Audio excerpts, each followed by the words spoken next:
आप सभी का आपके अपने YouTube channel heads of GK में मैं दीपांशु, जैसा कि आप लोग सभी जानते हैं कि दरोगा की 1799 की पोस्ट जारी कर दी गई है और इसका एग्ज़ाम हाल ही में होने वाला है। और इसमें क्या होता है कि आप जितना ज़्यादा से ज़्यादा प्रैक्टिस सेट बनाइएगा, उसका एनालिसिस देखेगा, वो आपके लिए ज़्यादा फायदेमंद रहते हैं। सेट नंबर 10 आज हम सब करेंगे। 1 से 9 तक मैंने करवा दिया है, PDF में पहले प्रोवाइड कर दिया करता हूँ, ताकि आपको पहले बनाने से क्या होगा, फ़ायदे रहेगी और मिलाने के बाद आपके क्वेश्चन से आपको पता चलेगा। क्वेश्चन नंबर 1 है, कथन वाला क्वेश्चन है, नीचे दिए गए कथनों पर विचार करना है। और इसका जो हो जाए कथन एक है कि मानव एबीओ रक्त समूह प्रणाली में एक जीन यानी एक के 3 एलील IA, IB और I होते हैं, जो बहुविकल्पता का एक उदाहरण है। कथन दूसरा है कि रक्त समूह AB में एलील IA और IB दोनों एक साथ अपना प्रभाव व्यक्त करते हैं, जो सह प्रभाविता का एक उदाहरण है। इसका आंसर हो जाएगा हमारा ऑप्शन C कि कथन 1 और कथन 2 दोनों है ना सत्य है। दूसरा है आपका कॉलम A और कॉलम B को मिलान करना है। दूसरा हो जाएगा आपका ऑप्शन है मलेरिया हो जाएगा मादा एनोफिलीज मच्छर का काटना, और क्षय रोग हो जाएगा आपका वायु द्वारा संक्रमित व्यक्ति के खांसने छींकने से। हैजा हो जाएगा दूषित भोजन और जल। एड्स हो जाएगा आपका असुरक्षित यौन संपर्क रखता है। अभावीय शोषण के संभावित अंतिम उत्पाद कौन से हो सकते हैं?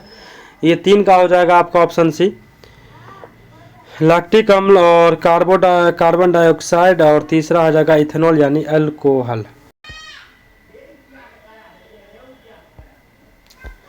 चार है कि एक कीटोन प्रजाति को पारिस्थितिकी तंत्र में कैसे परिभाषित किया जाता है? तो यह एक ऐसी प्रजाति है जिसका अपनी प्रचुरता की तुलना में पारिस्थितिकी तंत्र पर अनुपातहीन रूप से बड़ा प्रभाव पड़ता है। ऑप्शन जी हो जाएगा।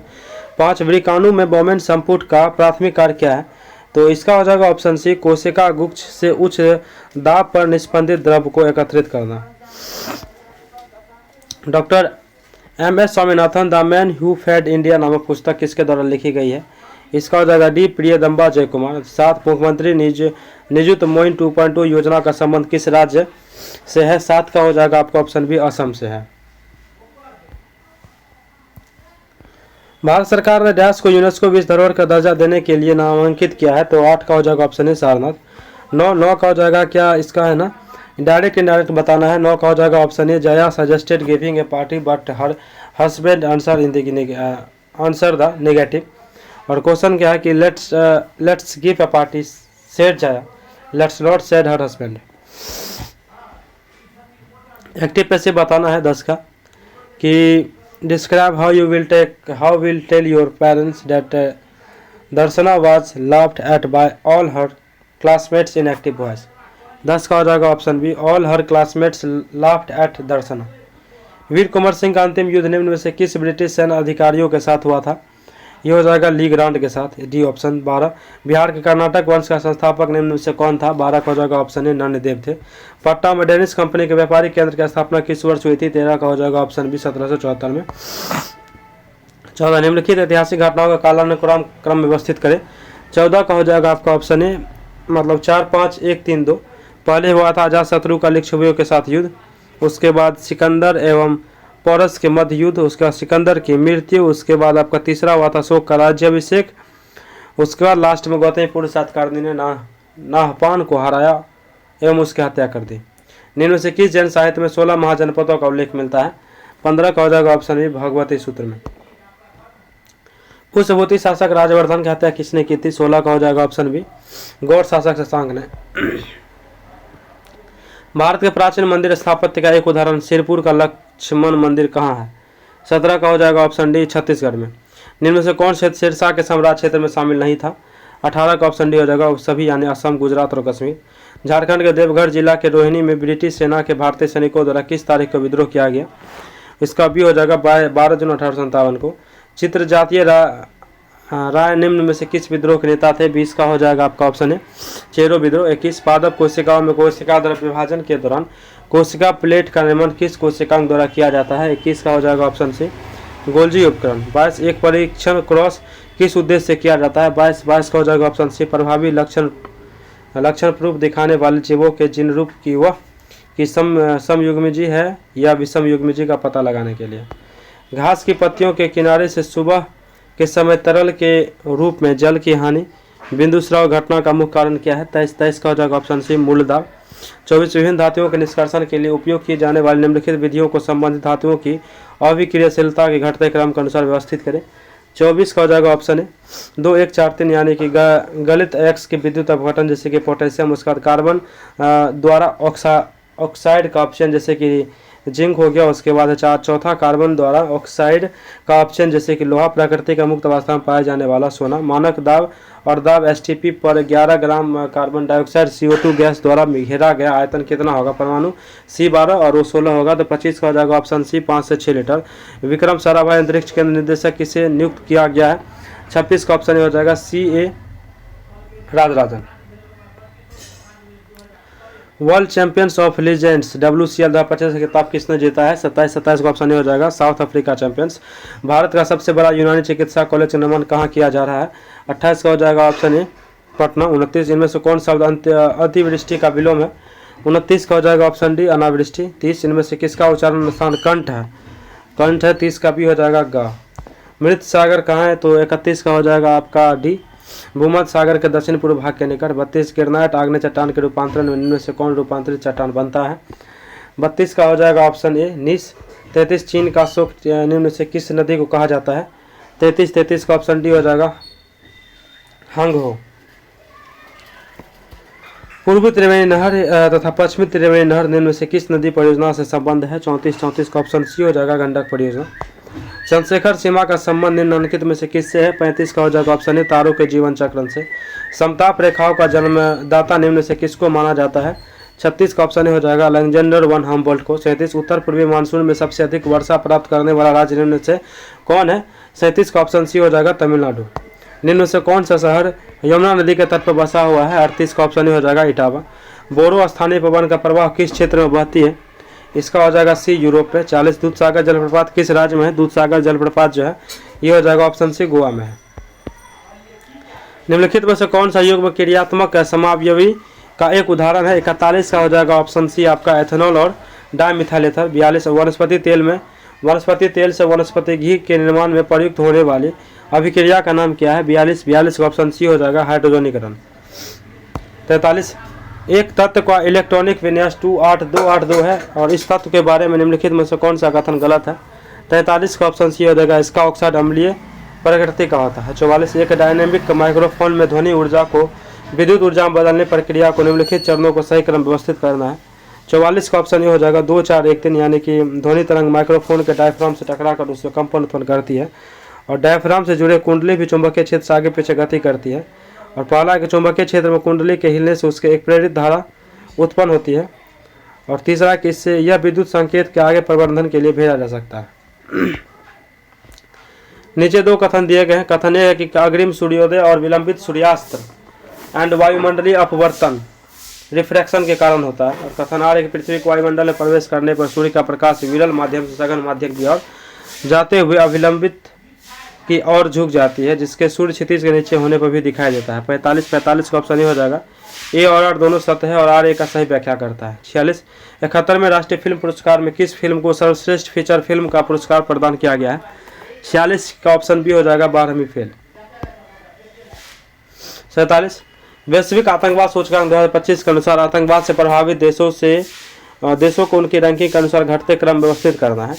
47 का ऑप्शन सी हो जाएगा 3 4 1 2 यानी कि बुर्किना फासो, उसके बाद हो जाएगा पाकिस्तान, उसके बाद हो जाएगा सीरिया, उसका नाइजर। 26 जुलाई 2025 को संसद रत्न पुरस्कार 2025 कितने सांसदों को प्रदान किया गया है?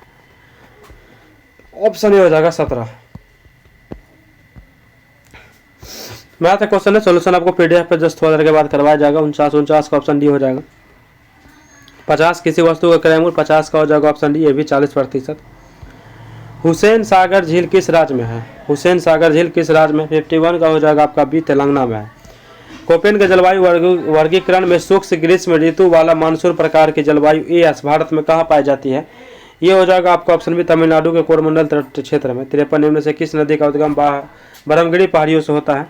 ब्रह्मगिरी से कावेरी हो जाएगा। निम्नलिखित 54 है कि निम्नलिखित में से कौन सम्मिलित नहीं है? 54 का हो जाएगा ऑप्शन बी आपका। बगदाद नील नहीं है, सब सम्मिलित नहीं है, लेकिन बर्लिन, स्प्री, लंदन टेम्स और रोम टाइगर। क्या कहते हैं, बोर्नियो द्वीप का अधिकांश भाग निम्न में से किस देश में पड़ता है? 55 का ऑप्शन ही हो जाएगा इंडोनेशिया में। लोकसभा अध्यक्ष को कैसे हटाया जा सकता है? 56 का बी हो जाएगा, लोकसभा के सभी सदस्यों के बहुमत से पारित संकल्प द्वारा। भारत में केंद्र राज्य संबंध प्रभावित होते हैं। 57 का हो जाएगा ऑप्शन डी, 1, 2, 3, 4 यानी कि संविधान के प्रावधान से, नियोजन प्रक्रिया से, राजनीतिक हितों के अति विरुद्ध से, हुक्म चलाने की इच्छा प्रबलता से। 86वां संशोधन अधिनियम किस वर्ष पारित हुआ था? आप सभी को पता है कि 2002 में पारित हुआ था। भारत के राष्ट्रपति को उसके पद से हटाया जा सकता है, महाभियोग के द्वारा हटाया जा सकता है, संसद के द्वारा, महाभियोग की प्रक्रिया बनाकर संसदों के द्वारा। 59 का डी। 60 का हो जाएगा आपका, 60 मिलान करना है। 60 का हो जाएगा आपको सामने सामने अनुच्छेद 40 ग्राम पंचायत गठन, 41 काम करने का अधिकार, 44 समान नागरिक संहिता, 48 कृषि एवं पशुपालन संगठन। निम्नलिखित में से कौन सी भौतिक राशियाँ वेक्टर है, यानी भौतिक राशियाँ यानी सदिश है? सदिश के बारे में पूछ रहा है। इसका हो जाएगा आपका 1, 2, 4 यानी वेग, बल और संवेग। एक पत्थर को 40 मीटर प्रति सेकंड के प्रारंभिक वेग से सीधा ऊपर की ओर फेंका जाता है, पत्थर द्वारा पहुंची गई अधिकतम ऊंचाई क्या होगी? जी बराबर 10 मीटर स्क्वायर, 10 मीटर प्रति सेकंड स्क्वायर है। तो इसका 62 का हो जाएगा ऑप्शन सी, 80 मीटर। एक व्यक्ति 2 डायोप्टर क्षमता वाले लेंस का उपयोग करता है, लेंस की प्रकृति और उसकी फोकस दूरी क्या है? 63 का हो जाएगा ऑप्शन बी, अवतल 50 सेंटीमीटर। एक डीसी मोटर में विभक्त वलय द्विपरिवर्तक का क्या कार्य है? 64 का हो जाएगा ऑप्शन बी, आर्मेचर में धारा दिशा को उलटना। 2 ओम 4 ओम को 2 प्रतिरोधों को 6 वोल्ट की बैटरी में श्रेणी क्रम में जोड़ा गया। 5 सेकेंड में 4 ओम के प्रतिरोधक द्वारा क्षयित ऊष्मा क्या होगी? 65 का हो जाएगा ऑप्शन है आपको 20 जूल। गोवा का 22वां राज्यपाल किसे नियुक्त किया गया है? तो 66 का हो जाएगा ऑप्शन है पूषापति अशोक गजपति राजू। पेन ट्रांसलेट पुरस्कार 2025 के विजेता कौन चुनी गई है? 67 का हो जाएगा आपका ऑप्शन डी, गीतांजलि श्री। केंद्रीय गृह मंत्री एवं सहकारिता मंत्री अमित शाह ने कहाँ राष्ट्रीय सहकारिता नीति 2025 का शुभारंभ किया है? इसका हो जाएगा ऑप्शन बी, नई दिल्ली। आगे आते हैं कि ए और बी एक कार्य को 42 दिन में कर सकते हैं, बी और सी से जो है ना 56 दिनों में कर सकते हैं। तो 69 का हो जाएगा आपका मैथ क्वेश्चन है, सोल्यूशन जस्ट फादर में 280 दिन हो जाएगा। एक घनाभ के कुल पृष्ठीय क्षेत्रफल 4200 सेंटीमीटर स्क्वायर है। यदि घनाभ की लंबाई और चौड़ाई 15 सेंटीमीटर 16 सेंटीमीटर है तो घनाभ की ऊंचाई ज्ञात करना है। 70 का हो जाएगा ऑप्शन है 60 सेंटीमीटर। 100वां संविधान संशोधन अधिनियम से संबंधित निम्नलिखित में से कौन सा सही है? 100 पूछ रहा है। 71 का हो जाएगा ऑप्शन सी, आपका उपयुक्त दोनों, यानी यह अधिनियम 2015 में आया था और इसका संबंध भारत बांग्लादेश भूमि के हस्तांतरण से था। 100वां अनुच्छेद 108 के अंतर्गत लोकसभा और राज्यसभा की संयुक्त बैठक किसके द्वारा आयोजित की जाती है? 72 का हो जाएगा ऑप्शन है राष्ट्रपति के द्वारा। निम्नलिखित कथन पर विचार करना है। 73 का ऑप्शन सी हो जाएगा, 2, 3, 4। प्रधानमंत्री की नियुक्ति राष्ट्रपति द्वारा की जाती है। प्रधानमंत्री मंत्रिपरिषद प्रधान होते हैं। यह आवश्यक नहीं है कि नियुक्ति के समय प्रधानमंत्री संसद किसी सदन का सदस्य हो। संविधान शब्द का प्रयोग किसने सर्वप्रथम किया था? तो संविधान शब्द का जो है ना प्रयोग किसने सर्वप्रथम किया था? 74 का ऑप्शन ये हो जाएगा, हेनरी वेन ने। 75 भारत की प्रभुता, एकता और अखंडता की रक्षा करने और उससे अक्षुण्ण रखने के मूल कर्तव्य का उल्लेख निम्नलिखित में कहाँ है? 75 का हो जाएगा ऑप्शन सी, अनुच्छेद 51 के 1 में। 76 मेक इन इंडिया कार्यक्रम की शुरुआत कब की गई थी? इसका जो है ना आपको सितंबर 2014 में। भारतीय खाद्य संरक्षा एवं मानक प्राधिकरण किस वर्ष स्थापित किया गया था? 77 का ऑप्शन डी हो जाएगा, 2008 में। भारत के पंचवर्षीय योजना के इतिहास में प्रथम योजना अवकाश का काल किन 2 पंचवर्षीय योजना के मध्य रहा था? 78 का हो जाएगा ऑप्शन सी, तृतीय एवं चतुर्थ पंचवर्षीय योजना के मध्य हुआ था। गरीबी मापन से संबंधित समितियों में किस समिति ने कैलोरी उपभोग को आधार बनाया था? 79 का ऑप्शन हो जाएगा, अलग समिति। निम्नलिखित में से कौन मुद्रास्फीति के मांग आधारित कारकों में शामिल है? 80 का हो जाएगा ऑप्शन डी, इनमें से सभी। रोजगार में वृद्धि, जनसंख्या वृद्धि, शहरीकरण वृद्धि। किसी ध्वनि की गुणता या तारत्व जो हमें समान प्रबलता और तारत्व की 2 ध्वनियों का अंतर करने में मदद करती है, किस पर निर्भर करती है? 81 का ऑप्शन सी हो जाएगा, ध्वनि तरंग की तरंग आकृति पर। जैव उपचार के संबंध में निम्नलिखित में से कौन सा कथन सही है? 82 का हो जाएगा आपका ऑप्शन ए, यह पर्यावरण से प्रदूषकों को हटाने या निष्क्रिय करने के लिए सूक्ष्म जीवों जैसे बैक्टीरिया और कवक का उपयोग करने वाली एक प्रक्रिया है। 83 क्या कहते हैं, वर्मी कंपोस्टिंग की प्रक्रिया में केचुए की प्राथमिक भूमिका क्या है। 83 का हो जाएगा ऑप्शन बी, वे जैविक कचरे को खाते हैं और उसे पोषक तत्वों भरपूर वर्मी कंपोस्ट के रूप में उत्सर्जित करते हैं, जो एक उत्कृष्ट खाद है। आनुवंशिक रूप से संशोधित फसल बीटी कपास को किस विशिष्ट लाभ के लिए विकसित किया गया है। 84 का हो जाएगा ऑप्शन बी आपको, यह एक आंतरिक कीटनाशक का उत्पादन करती है जो इसे बॉलवर्म जैसे कीटों से बचाता है। कुक्कुट पालन के संदर्भ में ब्रोयलर और लेयर्स के बीच मुख्य अंतर क्या है। 85 का हो जाएगा ऑप्शन बी, ब्रोयलर मांस उत्पादन के लिए पाले जाते हैं जबकि लेयर्स अंडे देने के लिए। दक्षिण चीन क्षेत्रों में आए तूफान विफा का नामकरण किस देश द्वारा किया गया है। 86 का हो जाएगा आपका ऑप्शन सी, थाईलैंड। स्वच्छता सर्वेक्षण 2024-25 में बिहार राज्य का सबसे स्वच्छ शहर कौन सा है। 87 का हो जाएगा ऑप्शन बी, पटना शहर है। 87 का बी, बिहार राज्य का सबसे स्वच्छ शहर कौन सा है। 87 का बी, पटना। पटना कैसे हो रहा है, पटना ठीक है। 15 जुलाई 2025 को भारत के राष्ट्रपति द्रौपदी मुर्मू ने कलिंग रत्न पुरस्कार 2025 से किसे प्रदान किया है। कलिंग रत्न पुरस्कार 2024। 88 का हो जाएगा ऑप्शन ए, धर्मेंद्र प्रधान को। 89 48 किलोमीटर प्रति घंटा के चाल चलने वाली कार द्वारा 3 घंटे 15 मिनट में तय की गई दूरी, इसका हो जाएगा आपका ऑप्शन ए, 156 किलोमीटर। इसका 90 का हो जाएगा ऑप्शन सी आपको 550 सेंटीमीटर स्क्वायर। और भारत के राष्ट्रीय आय गणना में किस वर्ष 11-12 को आधार वर्ष के रूप में स्वीकार किया गया, इसका हो जाएगा 2015 ऑप्शन सी, 92।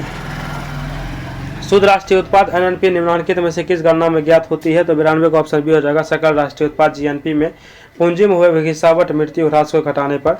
और राष्ट्रीय कृषि और ग्रामीण विकास बैंक की स्थापना किस वर्ष की गई थी। 93 का सी हो जाएगा 1982। 94 का हो जाएगा आपका ऑप्शन डी, 2134।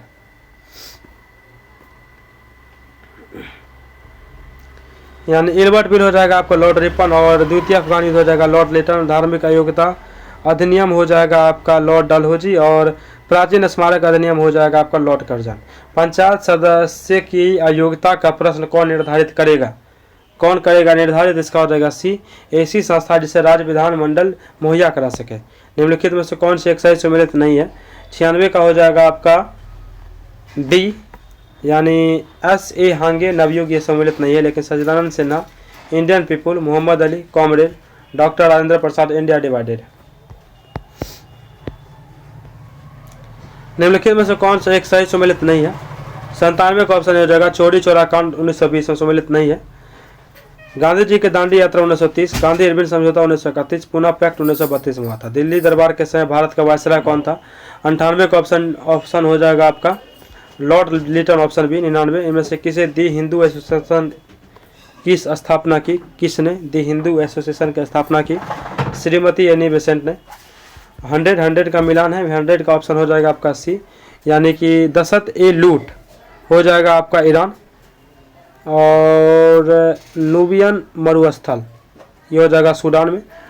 मोजाबो मरुस्थल कहाँ पे है, तो ये हो जाएगा आपका संयुक्त राज्य अमेरिका में। और रब अल खाली ये हो जाएगा सऊदी अरब में।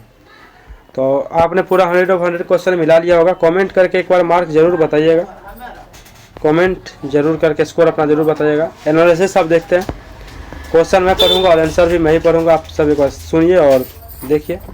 क्वेश्चन दिखा के पढ़ना तो बहुत ज़्यादा टाइम लग जाएगा, इसीलिए क्वेश्चन को पढ़ लेते हैं।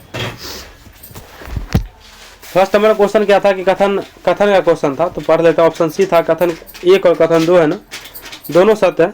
जब किसी एक लक्षण को नियंत्रित करने वाले जीन के 2 से अधिक विकल्प यानी एलील होते हैं तो इसे बहुविकल्पता कहते हैं।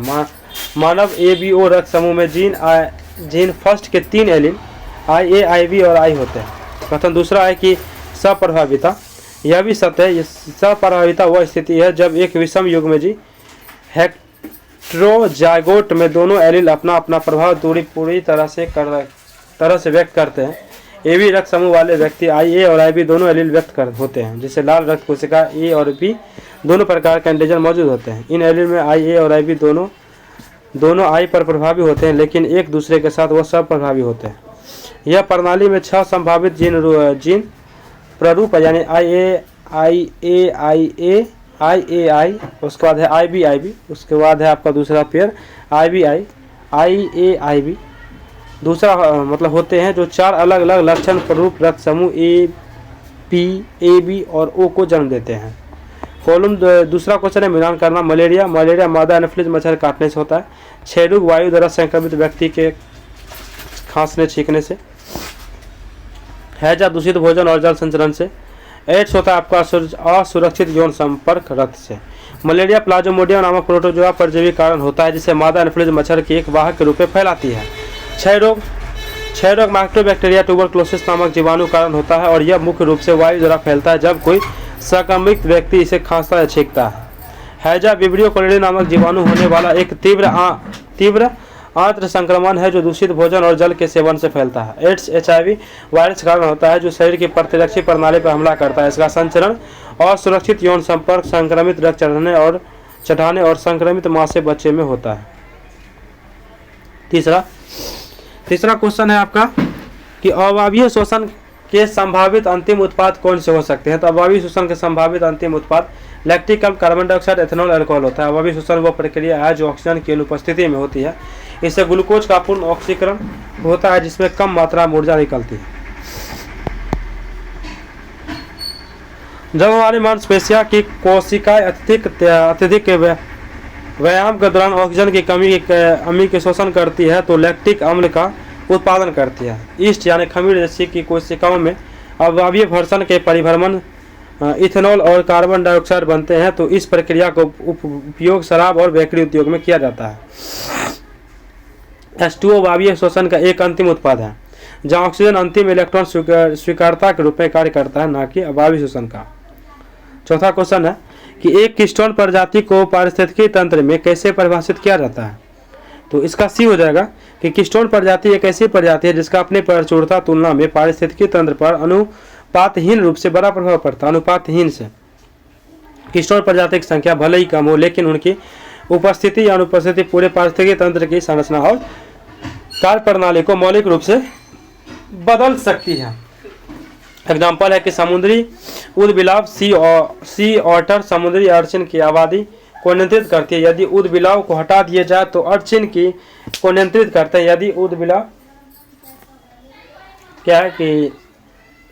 ऊदबिलाव हटा दिया जाए तो अर्चिन की आबादी बढ़ जाती है और वे केल्प वनों को नष्ट कर देते हैं जिससे अन्य प्रजातियों का आवास समाप्त हो जाता है। किस्टोन प्रजाति अक्सर खाद्य जाल के शीर्ष पर नहीं होती है लेकिन वे विभिन्न प्रजातियों के बीच संबंध को संतुलित करने में महत्वपूर्ण भूमिका निभाती है। किस्टोन प्रजाति की पहचान और संरक्षण महत्वपूर्ण है क्योंकि उनकी रक्षा करने से अप्रत्यक्ष रूप से कई अन्य प्रजातियों की भी रक्षा होती है, उन पर निर्भर करती है। हिंदी नाम परिभाषा की बात करें तो किस्टोन प्रजाति इसके मुख्य जाति की बात करें तो एक प्रजाति जो अपनी कम संख्या के बावजूद पारिस्थितिकी तंत्र की संरचना पर बहुत बड़ा प्रभाव डालती है। संकेतक प्रजाति यानी सूचक जाति की बात करें तो एक प्रजाति जिसकी उपस्थिति, अनुपस्थिति या स्थिति पर्यावरण के स्वास्थ्य या गुणवत्ता को दर्शाती है। अम्ब्रेला प्रजाति या छाता प्रजाति की बात करें तो एक प्रजाति जिसे बचाने के लिए बड़े क्षेत्र की आवश्यकता होती है जिससे उस क्षेत्र की अन्य प्रजातियां भी स्वतः संरक्षित हो जाती है। और है आपका फ्लैगशिप प्रजाति, एक करिश्माई प्रजाति जिसे संरक्षण के प्रयासों के लिए एक प्रतीक या चेहरे के रूप में चुना जाता है जैसे कि बाघ, पांडा। आक्रामक प्रजाति, एक गैर देशी प्रजाति जो नए वातावरण में फैलकर स्थानीय पारिस्थितिकी तंत्र को नुकसान पहुंचाती है। 5 नंबर क्वेश्चन है कि वीर्याणु में बोमेन संपुट का प्राथमिक कार्य क्या है। तो वीर्याणु में बोमेन संपुट का प्राथमिक कार्य कोशिका गुच्छ से उच्च दाब पर निष्पादित द्रव को एकत्रित करता है। बोमेन संपुट वीर्याणु का एक कप के आकार का हिस्सा है जो कोशिका गुच्छ रक्त कोशिकाओं का एक गुच्छा को घेरता है। यहाँ रक्त से जल, ग्लूकोज, लवण, यूरिया छोटे छोटे अणुओं को उच्च दाब से फिल्टर किया जाता है। यह मूत्र निर्माण का पहला चरण है। रक्त कोशिका और प्रोटीन जैसे बड़े अणु फिल्टर नहीं हो पाते हैं और रक्त में ही रह जाते हैं। इस प्रक्रिया के परिणाम स्वरूप जो द्रव बनता है उसे क्या कहते हैं तो ग्लोमेरुलर निस्पंदन कहते हैं जिससे कि बोमेन संपुट एकत्रित करके आगे वृक्क नलिका में भेजता है। उपयोगी पदार्थ का पुनर्शोषण बोमेन संपुट के बाद ही हिस्सों जैसे समीपस्थ सम्मिलित नलिका PCT और हैनले लूप में होता है।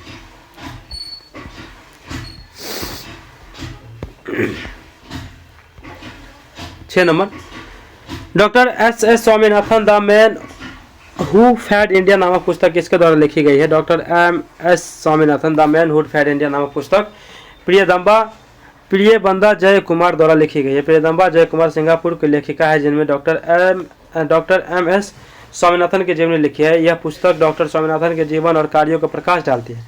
यह पुस्तक में विशेष रूप से हरित क्रांति में एम एस स्वामीनाथन के योगदान को बताया गया है। 7 नंबर, मुख्यमंत्री निजुत मोइन 2.0 योजना का संबंध किस राज्य से है? मुख्यमंत्री निजुत मोइन 2.0 योजना का संबंध असम राज्य से है। मुख्यमंत्री पोषित मोइन 2.0 योजना का शुभारंभ जो है ना गुवाहाटी विश्वविद्यालय के बिडर्ची कुमार बड़ौदा सभागार में किया गया। यह योजना उच्च शिक्षा में लड़कियों के नामांकन को बढ़ावा देने और स्कूल छोड़ने की दर को कम करने के उद्देश्य से शुरू की गई है। एक मासिक वित्तीय सहायता योजना है। इस योजना के तहत दी जाने वाली वित्तीय सहायता इस प्रकार है: हाई स्कूल में 10,000 रुपये प्रति वर्ष और स्नातक में 12,500 प्रति वर्ष, पीजी स्तर पे 25,000 प्रति वर्ष और क्या कहते हैं वित्त वर्ष 2025-26 में इस योजना के तहत 4 लाख से अधिक छात्राओं को लाभ होगा। वर्तमान असम के मुख्यमंत्री डॉक्टर हेमंत बिस्वा शर्मा हैं। 8, भारत सरकार ने डैश को यूनेस्को विश्व धरोहर के दर्जा देने के लिए नामांकित किया है। तो भारत सरकार ने सारनाथ को यूनेस्को विश्व धरोहर का दर्जा देने के लिए नामांकित किया है। भारत ने सारनाथ स्थित प्राचीन बौद्ध स्थल को 2025-26 चक्र में यूनेस्को विश्व धरोहर स्थल का दर्जा देने के लिए नामांकित किया है। सारनाथ वाराणसी के निकट प्रसिद्ध बौद्ध स्थल है जहां बुद्ध ने पहली बार बौद्ध धर्म की शिक्षा दी थी। सारनाथ को भारतीय पुरातत्व सर्वेक्षण AIC द्वारा संरक्षण का दर्जा प्राप्त है। सारनाथ को 9 नंबर है कि in question sentence has been given a direct indirect, और इसका बताना है तो आप देख ही सकते हैं इसको। Jaya suggested giving a party but her husband answer in the negative, ये इनडायरेक्ट हो जाएगा। 10वां है कि पेशिव भाषा से बताना है कि all her classmate laugh at the Darshan, ये हो जाएगा आपका। 11 नंबर क्वेश्चन है कि वीर कुंवर सिंह का अंतिम युद्ध निम्न में से किस ब्रिटिश सैन्य अधिकारियों के साथ हुआ था? तो वीर कुंवर सिंह का अंतिम युद्ध ब्रिटिश सैन्य अधिकारी ली ग्रांट के विरुद्ध हुआ था। वीर कुंवर सिंह उत्तर प्रदेश में अंग्रेज से तड़ते हुए 23 अप्रैल 1858 को अपनी रियासत जगदीशपुर लौट आए। उत्तर प्रदेश के विभिन्न पदों पर अपनी विजय पताका लहराते हुए गाजीपुर के सामने गंगा पार करते समय वीर कुंवर सिंह अंग्रेजी की गोली से घायल हो गए थे। अंग्रेजों गोली वीर कुंवर सिंह के एक हाथ में लगी जिसमें उन्हें अपना एक हाथ गंवाना पड़ा था। घायल अवस्था में कुंवर सिंह ने 23 अप्रैल 1858 को अपने गांव जगदीशपुर लौट आए, लेकिन इस दिन ही अंग्रेजी सेना ली ग्रांट के नेतृत्व में जगदीशपुर में आक्रमण कर दी। कुंवर सिंह और ली ग्रांट के बीच भीषण संघर्ष लड़ा। ली ग्रांट जगदीशपुर पर अधिकार करने में असफल रहा। हाथ कटने के कारण रक्त संक्रमित होने और अधिक स्रावित होने के कारण 26 अप्रैल 1858 को वीर कुंवर सिंह की मृत्यु हो गई थी। बिहार के कर्नाट वंश के संस्थापक निम्न से कौन थे? तो बिहार के कर्नाट वंश के संस्थापक नान्यदेव थे। कर्नाट वंश का स्थापना नान्यदेव ने 1097 में किया था। 11वीं सदी के अंतिम चरण में तिरहुत क्षेत्र में कर्नाट वंश का उदय हुआ। कहाँ पे? तिरहुत क्षेत्र में। उसके बाद नान्यदेव का पुत्र गंगदेव एक योग्य एवं कुशल प्रशासक था। कर्नाट राज्य की राजधानी सिमरावगढ़ थी जो नेपाल के तराई पूर्वोत्तर क्षेत्र में है। कर्नाट वंश शासक नरसिंह देव का संघर्ष बंगाल के सैन्य वंश के शासक के साथ हुआ था। बंगाल के सैन्य शक्ति के विरुद्ध कर्नाट वंशीय शासक नरसिंह देव ने बिहार के तुर्क आक्रमणकारियों के साथ दिया था। कर्नाट वंश के अंतिम शासक श्री हरि सिंह देव थे। 13 पटना के डेनिश कंपनी के व्यापारिक केंद्र की स्थापना किस वर्ष हुई थी? तो पटना के डेनिश कंपनी डेनमार्क कंपनी के व्यापारिक केंद्र की स्थापना 1774 ईस्वी में पटना सिटी में स्थित नेपाली कोठी के निकट हुई थी। 1854 ईस्वी में डेनमार्क ने भारत में अपना सभी गोदामों एवं संपत्तियों को अंतिम रूप से बेच डाला। भारत में अलग अलग कालखंडों में 2 डेनिश ईस्ट इंडिया कंपनी की सक्रिय रही थी। प्रथम डेनिश ईस्ट इंडिया कंपनी का काल 1616 से 1670 ईस्वी तक के पहले तक था। डेनिश ईस्ट इंडिया कंपनी ने अपना पहला कारखाना तमिलनाडु के ट्रेम्बुवार में 1620 में स्थापित किया गया। दूसरी डेनिश ईस्ट इंडिया कंपनी का काल 1670 से लेकर 1729 ईस्वी तक था। 1730 में डेनिश कंपनी का पुनर्गठन एवं पुनर्स्थापना एशियाटिक कंपनी के रूप में हुई थी। डच कंपनी ने पटना में कारखाना 1632 में स्थापित किया था। निम्नलिखित में ऐतिहासिक घटनाओं कालक्रमानुसार क्रम में व्यवस्थित करें। इसका हो जाएगा पहला आपके अजातशत्रु का लिच्छवियों के साथ युद्ध, सिकंदर एवं पोरस के मध्य युद्ध, सिकंदर की मृत्यु, अशोक का राज्याभिषेक, गौतमीपुर सतकर्णी ने नाहपान को हराया एवं उसकी हत्या कर दी थी। अजातशत्रु के लिच्छवियों के साथ युद्ध 5वीं शताब्दी ईसा पूर्व में हुआ था। अजातशत्रु मगध के प्रथम राजवंश हर्यक वंश का शासक था। सिकंदर एवं पोरस के मध्य युद्ध जो है 326 ईसा पूर्व हुआ था और सिकंदर का आक्रमण मगध के नंद वंश के घनानंद के समय हुआ था। सिकंदर की मृत्यु 370 ईसा पूर्व में 33 वर्ष की आयु में बेबीलोन में हुई थी। अशोक का राज्याभिषेक 269 ईसा पूर्व में हुआ था। गौतमीपुत्र सातकर्णी ने नाहपान को हराया और उसकी हत्या 124 ईस्वी में कर दी थी। गौतमीपुत्र सातकर्णी सातवाहन वंश का महानतम शासक था। 15 नंबर क्वेश्चन है कि 15 का बोल रहा है क्वेश्चन कि निम्न से किस जैन साहित्य के 16 महाजनपदों का उल्लेख मिलता है। जैन साहित्य भगवती सूत्र में 16 महाजनपदों का उल्लेख है। 16 महाजनपद का उल्लेख भगवती सूत्र और अंगुत्तर निकाय दोनों से मिलता है, लेकिन अंगुत्तर निकाय अधिक प्रमाणित है। भगवती सूत्र में महावीर स्वामी के जीवन संघर्ष बातों का भी उल्लेख है। जैन साहित्य आचारांग सूत्र में 24वें तीर्थकार महावीर के जीवनी और जैन भिक्षुओं के लिए निर्धारित आवास नियम एवं विधि निषेध का उल्लेख है। जैन साहित्य न्यायधम कहसूत के में महावीर स्वामी की शिक्षाओं का उल्लेख है। जैन साहित्य भद्र बाहु चरित्र में चंद्रगुप्त मौर्य के शासनकाल की घटनाओं का उल्लेख मिलता है। 16 पुष्यभूति शासक राजवर्धन की हत्या किसने की थी। तो पुष्यभूति शासक राजवर्धन की हत्या धोखे से बंगाल के गौड़ वंश का शासक शशांक ने की थी। मालवा शासक देवगुप्त ने कन्नौज के मोखरी शासक गोह वर्मा की हत्या कर दी थी। मालवा शासक देवगुप्त को पुष्यभूति शासक राजवर्धन ने हत्या कर दी। पुष्यभूति वंश के महान शासक हर्षवर्धन का एक बड़ा शत्रु शशांक था, जबकि सबसे अच्छा मित्र कामरूप असम क्षेत्र के शासक भास्करमन वर्मन थे। पुष्यभूति साम्राज्य की प्रारंभिक राजधानी थानेश्वर थी, जिसके स्थान पर कन्नौज को हर्षवर्धन ने राजधानी बनाया था। भारत के प्राचीन मंदिर स्थापत्य का उदाहरण सिरपुर का लक्ष्मण मंदिर कहाँ है। तो भारत के प्राचीन मंदिर स्थापत्य का उदाहरण सिरपुर का लक्ष्मण मंदिर छत्तीसगढ़ में है। सिरपुर मंदिर स्थापत्य स्मारक समूह छत्तीसगढ़ राज्य के महासमुंद जिले में स्थित है। लक्ष्मण मंदिर का निर्माण 7वीं शताब्दी में हुआ था और यहाँ हिंदू जैन एवं बौद्ध स्मारकों की उपस्थिति भी है। यहाँ के स्थापत्य निर्माणों का काल गुप्त काल का एवं गुप्तचरों का काल के हैं। गुप्तकालीन नागर शैली में निर्मित प्रथम मंदिर देवगढ़ का दशावतार मंदिर उत्तर प्रदेश के ललितपुर जिले में स्थित है। 18 निम्न से कौन सा क्षेत्र शेरशाह के साम्राज्य क्षेत्र में शामिल नहीं था। असम, कश्मीर तथा गुजरात, ये तीनों क्षेत्र शेरशाह के साम्राज्य क्षेत्र में शामिल नहीं थे। हुमायूं पर अंतिम रूप से विजय प्राप्त करने के कुछ ही वर्ष के अंदर शेरशाह के साम्राज्य के अंतर्गत असम, कश्मीर और गुजरात के छोड़कर संपूर्ण उत्तर जब भारत आ गया था। शेरशाह का साम्राज्य पूर्व में सोनार गांव तक, पश्चिम में गखर प्रदेश तक और उत्तर हिमालय पर्वत और दक्षिण में विंध्याचल पर्वत तक फैला हुआ था। सोनार गांव वर्तमान बांग्लादेश में, जबकि गखर क्षेत्र पाकिस्तान के पंजाब क्षेत्र में है। शेरशाह सूरी का मूल नाम फरीद खान था। शेरशाह का जन्म 1472 ईस्वी में बजबड़ा गुरदासपुर पंजाब में हुआ था। 22 मई 1545 ईस्वी में कालिंजर किले की घेराबंदी करते समय शेरशाह सूरी बारूद विस्फोट में मारा गया था।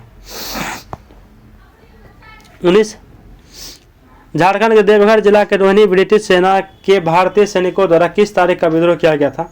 झारखंड के देवघर जिला के रोहिणी में ब्रिटिश सेना के भारतीय सैनिकों द्वारा 12 जून 1857 ईस्वी को विद्रोह शुरू हुआ था। रोहिणी गांव का विद्रोह तत्कालिक बिहार क्षेत्र में 1857 के सैन्य विद्रोह की प्रथम घटना थी। रोहिणी विद्रोह 32वीं इन्फेंट्री रेजिमेंट के सैनिकों ने विद्रोह किया था। 32वीं इन्फेंट्री मेजर मैकडोनाल्ड के कमान में थे। रोहिणी के में विद्रोही सैनिकों ने अंग्रेजी सैन्य अधिकारी नॉर्मन लेस्ली को गोली मारकर हत्या कर दी थी और इसी विद्रोह में ग्रांट घायल हो गया। रोहिणी विद्रोह के 3 विद्रोही सैनिकों ने अनामत अली, सलामत अली और शेख हारून को 16 जून 1857 को फांसी दे दी गई।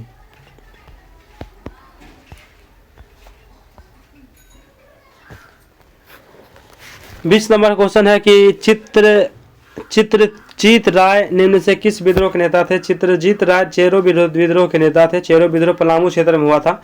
चेरो समुदाय के लोग पलामू क्षेत्र के भूस्वामी और किसान थे। वे अपने को नागवंशी होने का दावा करते थे। पलामू की राजगद्दी पर अधिकार को लेकर गोपाल राय और चित्रजीत राय के बीच संघर्ष जारी था। अंग्रेजों ने गोपाल राय का पक्ष लिया और उसे जुलाई 1771 ईस्वी में पलामू का राजा बना दिया। चित्रजीत राय और उनके सहायक जयनाथ सिंह ने अंग्रेजों के विरुद्ध विद्रोह खड़ा किया, जिसे चेरो विद्रोह कहा गया। चेरो समुदाय के लोग गोपाल राय को अपने ऊपर थोपा हुआ शासक मानते थे। चेरो विद्रोह का एक अन्य चरण उच्च कर एवं भूमि अधिग्रहण के विरुद्ध 1800 से लेकर 1818 ईस्वी तक चला था। 21 नंबर पादप कोशिका में कोशिका द्रव्य विभाजन के दौरान कोशिका प्लेट का निर्माण किस कोशिका द्वारा किया जाता है। तो इसका हो जाएगा आपका पादप कोशिका में कोशिका प्लेट का निर्माण गोल्जी उपकरण के द्वारा किया जाता है। सामान्यतः कोशिका विभाजन की वो प्रक्रिया है जिसमें कोशिका द्रव्य विभाजित होकर 2 संतति कोशिका बनता है। जंतु कोशिका में यह खांच के बनने से होता है, जबकि पादप कोशिका में कठोर कोशिका भित्ति के कारण कोशिका प्लेट का निर्माण होता है। उसके बाद गोल्जी उपकरण से उच्च उत्पन्न छोटी छोटी पुटिकाएं कोशिका के मध्य एवं एकत्रित होती है। ये पुटिकाएं आपस से जुड़कर कोशिका प्लेट बनाती है।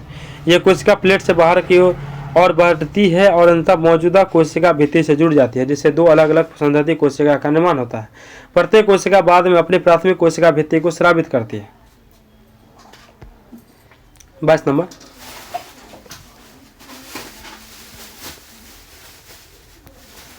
क्वेश्चन है कि एक परीक्षण क्रॉस किस उद्देश्य के लिए किया जाता है। एक परीक्षण क्रॉस प्रभावी लक्षण प्ररूप दिखाने वाले जीव के जीन रूप का पता लगाने के लिए किया जाता है। जब कोई जीव एक प्रभावी लक्षण जैसे कि मटर का लंबा पौधा दिखाता है जिसका जीन प्ररूप समयुग्मी प्रभावी टीटी या विषम युग्मी टीटी हो सकता है।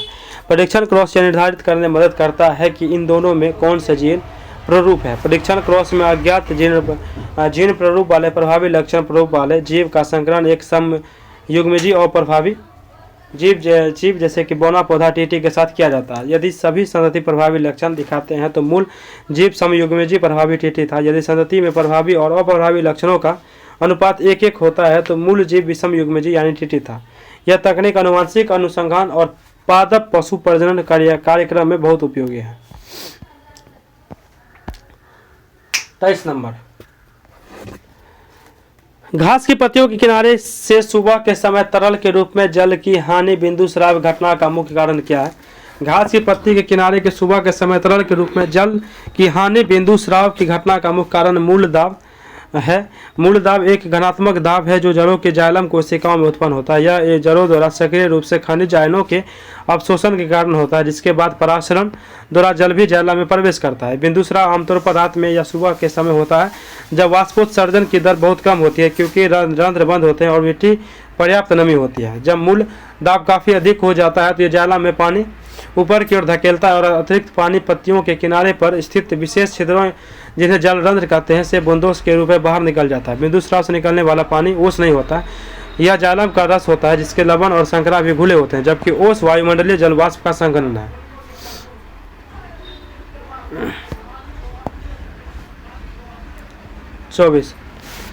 विभिन्न धातुओं के निष्कर्षण के लिए उपयोग की जाने वाली निम्नलिखित विधियों को संबंधित धातु की अभिक्रियाशीलता घटते क्रम के अनुसार व्यवस्थित करें। विभिन्न धातुओं के निष्कर्षण के लिए उपयोग की जाने वाली विधियों को संबंधित धातुओं की अभिक्रियाशीलता घटते क्रम के अनुसार गलित X के विद्युत अवकरण जैसे कि पोटेशियम, कार्बन द्वारा ऑक्साइड का ऑप्शन जैसे कि जिंक और कार्बन द्वारा ऑक्साइड का ऑप्शन जैसे कि लोहा, प्राकृतिक मूर्त अवस्था में पाया जाने से सोना। गलित X का विद्युत अवकरण विधि पोटेशियम, सोडियम, कैल्शियम जैसे कि अधिक अभिक्रियाशील धातुओं के लिए उपयोग की जाती है। इन अति अभिक्रियाशील धातुओं को कार्बन द्वारा अपच्छेद नहीं किया जा सकता, इसीलिए उन्हें अलग करने के लिए बहुत अधिक ऊर्जा की आवश्यकता होती है। कार्बन द्वारा ऑक्साइड का अपचयन विधि जिंक, लोहा जैसी माध्यम अविक्रियाशील धातुओं के लिए उपयोग की जाती है। इन धातुओं के ऑक्साइड को कार्बन कोक के साथ गर्म करके धातु में अपचित किया जाता है, जिससे लोहे से थोड़े अधिक अविक्रियाशील हैं। प्राकृतिक मूर्त अवस्था में सोना, चांदी, प्लेटिनम जैसे सभी कम अविक्रियाशील धातु प्रकृति में इतनी निष्क्रिय होती है कि वे अक्सर मुक्त या मुक्त अवस्था में पाई जाती है। उन्हें व्यापक रासायनिक निष्कर्षण की आवश्यकता नहीं होती है। निष्कर्षण का क्रम है कि क्रम अत्यधिक अभिक्रियाशील, मध्यम अभिक्रियाशील, सबसे कम अभिक्रियाशीलता घटते क्रम को दर्शाता है। 25 मानक ताप और दाब STP पर 11 ग्राम कार्बन डाइऑक्साइड गैस द्वारा घेरा गया आयतन कितना होगा। CO2 का आणविक द्रव्यमान जो है ना ये 44 ग्राम हो गया और 11 ग्राम CO2 द्वारा घेरा आयतन भी यानी वॉल्यूम पे इस तरह से 5.6 लीटर आ जाएगा। सॉल्यूशन देख सकते हैं आप। 26 विक्रम साराभाई अंतरिक्ष केंद्र का निर्देशक किसे नियुक्त किया गया। विक्रम साराभाई अंतरिक्ष निर्देशक जो है ना श्री A राजन की नियुक्ति किया गया है। उन्हें 1 अगस्त 2025 को विक्रम साराभाई अंतरिक्ष केंद्र के निदेशक के रूप में पदभार ग्रहण किया। पूर्व में सतीश धवन अंतरिक्ष केंद्र SHRA श्रीहरिकोटा के निदेशक थे। विक्रम साराभाई अंतरिक्ष केंद्र VSCC तिरुवनंतपुरम में स्थित है। यह एक इसरो का एक प्रमुख केंद्र है जो रॉकेट और उपकरणों के निर्माण और परीक्षण से जुड़ा है। इसकी स्थापना 1963 में हुई थी। 27 world champions of legends WCL 2025 का खिताब किसने जीता है। World champions of legends WCL का खिताब साउथ अफ्रीका चैंपियंस ने जीता है। WCL 2025 T20 फॉर्मेट में बर्मिंघम इंग्लैंड में खेला गया। वर्ल्ड चैंपियनशिप ऑफ लीजेंड्स 2025 का खिताब साउथ अफ्रीका चैंपियंस ने पाकिस्तान चैंपियंस को 9 विकेट हराकर जीता है। पाकिस्तान चैंपियन ने 20 ओवर में 195 रन बनाया, जिसे साउथ अफ्रीका चैंपियंस ने आसानी से हासिल कर दिया। इस फाइनल मैच में एबी डिविलियर्स 47 गेंदों पर शतक लगाए थे। इस टूर्नामेंट के फाइनल में एबी डिविलियर्स को प्लेयर ऑफ द मैच तथा प्लेयर ऑफ द टूर्नामेंट चुना गया। WCL एक अंतर्राष्ट्रीय T20 टूर्नामेंट है जिसमें पूर्व अंतर्राष्ट्रीय खिलाड़ी भाग लेते हैं। इस WCL टूर्नामेंट की शुरुआत 2024 में हुई थी। WCL 2024 का खिताब इंडिया चैंपियंस ने जीता था और इस टूर्नामेंट का उद्देश्य पूर्व क्रिकेट खिलाड़ियों को फिर से क्रिकेट ग्राउंड में लाना है। 28 भारत का सबसे बड़ा यूनानी चिकित्सा कॉलेज का निर्माण कहाँ किया जा रहा है? भारत का सबसे बड़ा यूनानी चिकित्सा कॉलेज का निर्माण पटना में किया जा रहा है। इस यूनानी चिकित्सा कॉलेज के निर्माण का लक्ष्य 2027 तक रखा गया है, जिसकी लागत 264 करोड़ है। यह यूनानी चिकित्सा कॉलेज का निर्माण पटना के NMCH के पास किया जा रहा है। 29 इनमें से कौन शब्द अतिवृष्टि का विलोम है? अतिवृष्टि का विलोम शब्द अनावृष्टि होगा। वर्षा का अतिवृष्टि, वर्षा का ना होना अनावृष्टि, और आर्द्र यानी सूक्ष्म, बाढ़ यानी सूखा, कृत्रिम यानी प्राकृतिक। इनमें से किसका उच्चारण स्थान कंठ है? तो क्या है? 30 नंबर थोड़ा सा लग रहा है क्या नीचे कर लिए थे। इसका जो है ना ग का उच्चारण स्थान कंठ है। जिन व्यंजन ध्वनि के उच्चारण में जिह्वा के पिछले भाग में कोमल तालु का स्पर्श होता है कंठ ध्वनि कहलाता है। क ख ग घ को कंठ व्यंजन कहते हैं। त का उच्चारण स्थान दंत है। प का ओष्ठ है। च का तालु है। हिंदी में 52 वर्ण होते हैं। 31 मृत सागर कहाँ है? मृत सागर यानी डेड सी भूमध्य सागर के दक्षिण पूर्वी भाग के निकट है। मृत सागर जॉर्डन एवं इजराइल के क्षेत्र में फैली हुई झील है। यह जॉर्डन रिफ्ट घाटी में है और पृथ्वी पर समुद्र तल में सबसे निचला बिंदु होने के लिए प्रसिद्ध है। इसकी सतह समुद्र तल से लगभग 439.78 मीटर है, 1443 फीट नीचे है। यह एक एंडोफ्रिक झील है, जिसका अर्थ है कि कोई आउटलेट धारा नहीं है। वहाँ झील की लवणता 330% है। मृत सागर की लवणता 228% है। ग्रेट साल्ट लेक की लवणता 220% है। महासागर की तुलना में मृत सागर की लवणता लगभग 10 गुनी है। आगे आपका 32 नंबर, गिरनाट आग्नेय चट्टान के रूपांतरण निम्न में से कौन रूपांतरित चट्टान बनाता है? गिरनाट आग्नेय चट्टान के रूपांतरण से नीस नामक रूपांतरित चट्टान बनाता है।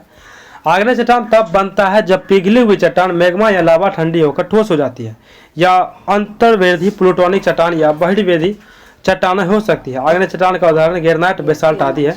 आग्नेय चट्टान बेसाल्ट के रूपांतरण से एम्फीबोलाइट नामक रूपांतरण चट्टान बनाता है। आग्नेय चट्टान गैब्रो के रूपांतरण से सर्पेटाइन नामक रूपांतरित चट्टान बनाती है। 33 नंबर है कि चीन का शोक निम्न से किस नदी को कहा जाता है? हांगुओ नदी को चीन का शोक कहा जाता है। हांगुओ नदी को येलो रिवर भी कहते हैं। अपने कटाव और बाढ़ के लिए प्रसिद्ध इस नदी को चीन का शोक कहा जाता है। यह नदी पीले रंग के लोएस मैदान से प्रभावित होती है, इसीलिए इसका रंग जो है ना रंग पीला हो जाता है, अतः इसे पीली नदी या येलो रिवर भी कहते हैं। यह चीन की दूसरी सबसे लंबी नदी है। यांग नदी एशिया की सबसे लंबी और चीन की भी सबसे लंबी नदी है। ब्रह्मपुत्र नदी को तिब्बत में यारलुंग तामसो के नाम से जाना जाता है। पूर्वी त्रिवेणी नहर जिसे पश्चिमी त्रिवेणी नहर निम्न से किस नदी परियोजना से संबंध है? पूर्वी त्रिवेणी नहर तथा पश्चिमी त्रिवेणी नहर ये दोनों गंडक परियोजना से संबंध है। गंडक परियोजना के अंतर्गत 2 नहर का निर्माण किया गया है, पूर्वी त्रिवेणी नहर और पश्चिमी त्रिवेणी नहर। पूर्वी त्रिवेणी नहर को तिरहुत नगर के नाम से जाना जाता है। पश्चिमी त्रिवेणी नहर को सारा नहर के नाम से जाना जाता है। बिहार में त्रिवेणी नहर का निर्माण 1979 में सिंचाई के लिए किया गया। गंडक परियोजना के तहत बिहार के पश्चिमी चंपारण जिले के भैंसोलोटर नामक स्थान पर गंडक नदी के ऊपर लगभग 900 मीटर लंबे बैराज का निर्माण किया गया है। गंडक नदी को नेपाल में नारायण नदी भी कहते हैं। चंद्रशेखर सिन्हा का संबंध निम्नलिखित में से किससे है? चंद्रशेखर सिन्हा का संबंध तारों के जीवन चक्र से है। एस चंद्रशेखर ने बताया कि यदि किसी तारे का द्रव्यमान सूर्य के द्रव्यमान से कम अथवा बराबर है तो यह तारा अपने आगे की अवस्था में लाल दानव अवस्था यानी रेड ग्रेजेंट फेज के बाद श्वेत वामन अवस्था और अंततः अंतरिक्ष में पदार्थ के सघन पिंड के रूप में नष्ट हो जाता है। जिस तारा का द्रव्यमान सूर्य के द्रव्यमान से अधिक होता है वह तारा लाल दानव अवस्था के बाद सुपरनोवा विस्फोट अवस्था में पहुंचता है। सुपरनोवा अवस्था के बाद वह तारा न्यूट्रॉन के तारा और उसके बाद ब्लैक होल बन जाता है। किसी भी तेल वामन तारा का अधिकतम संभावित द्रव्यमान चंद्रशेखर सिन्हा कहलाता है। इस कार्य के लिए चंद्रशेखर को 1983 ईस्वी में भौतिक का नोबेल पुरस्कार दिया गया। 36 समताप रेखाओं का जन्मदाता निम्न से किसे माना जाता है? समताप रेखाओं का जन्मदाता अलेक्जेंडर वन हम्बोल्ट को माना जाता है। आधुनिक भूगोल का जनक भी अलेक्जेंडर वन हम्बोल्ट को माना जाता है। हम्बोल्ट की प्रसिद्ध पुस्तक कॉस्मोस है। कोपरनिकस ने ब्रह्मांड के संबंध हेलियोसेंट्रिक अवधारणा को प्रतिपादन किया है और कोपरनिकस सूर्य को ब्रह्मांड का केंद्र मानते हुए ब्रह्मांड का स्वरूप बताया था। आधुनिक भूविज्ञान का जनक जेम्स हॉटन को माना जाता है।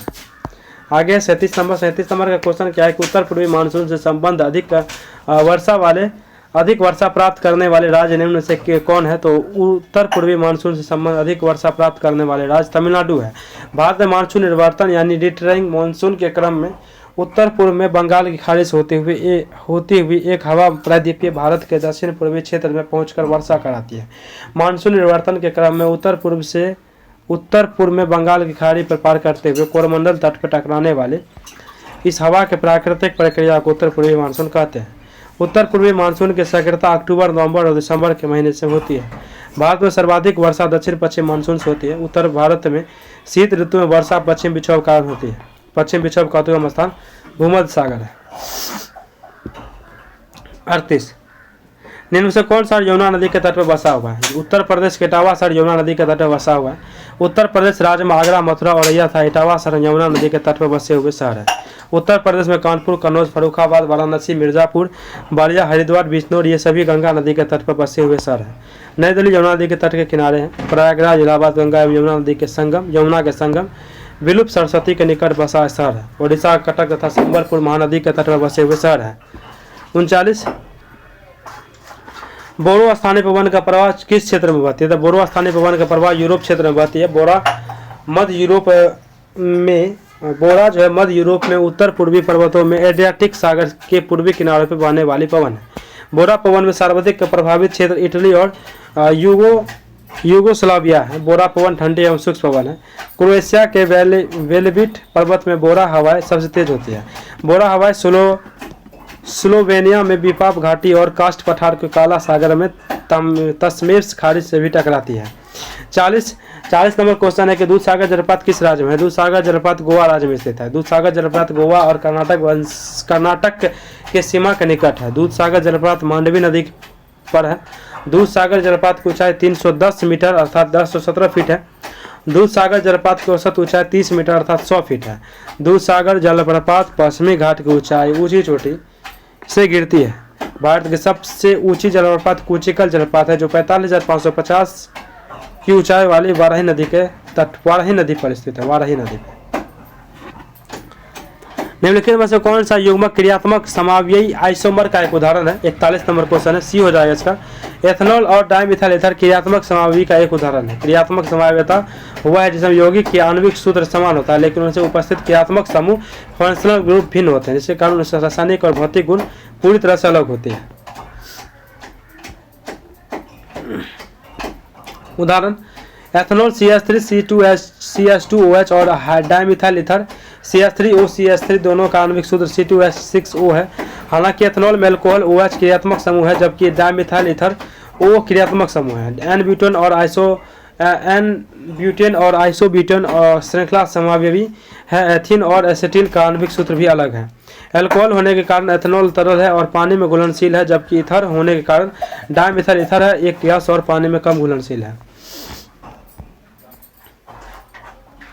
आइसोमर का प्रकार की अगर बात करें तो आपका हो जाएगा आइसोमर का प्रकार तो संरचनात्मक समावयवी और यौगिक जिनके अणु सूत्र समान होते हैं लेकिन परमाणुओं के जुड़ाव का क्रम संरचना भिन्न होती है। श्रृंखला समावयवी की बात करें तो कार्बन की मुख्य श्रृंखला सीधी या शाखित की संरचना से भिन्न होती है। स्थिति समावयवी यानी कार्बन श्रृंखला पर प्रतिस्थापित समूह या क्रियात्मक समूह की स्थिति समान या भिन्न होती है। क्रियात्मक समावयवी की बात करें तो अणुसूत्र समान होता है लेकिन क्रियात्मक समूह भिन्न होते हैं। मेटामर्स की बात करें तो एक ही क्रियात्मक समूह के दोनों और जुड़े एल्किल समूह की प्रकृति भिन्न होती है। और टोटोमर्स की बात करें उसके बाद टोटोमर्स वो दो क्रियात्मक समावयवी जो एक दूसरे के साथ गतिशील अवस्था में रहते हैं अक्सर प्रोटॉन का स्थानांतरण कारण होते हैं। त्रिविमीय समावयवी यौगिक जिनका अणुसूत्र और संरचना का जुड़ाव समान होता है लेकिन आकाश में परमाणुओं की अवस्था भिन्न होती है। ज्यामितीय समावयवी अणुओं में प्रतिबंधित घूर्णन जैसे कि दोहरा बंध के कारण परमाणुओं या समूह के सापेक्ष स्थिति में भिन्नता जैसे कि सिमट्रॉस। प्राकाशिक समावयवी यौगिक जो एक दूसरे के दर्पण प्रतिबिंब होते हैं लेकिन एक दूसरे पर अध्यारोपित नहीं हो सकते हैं, जैसे कि एनेंथियोमर्स।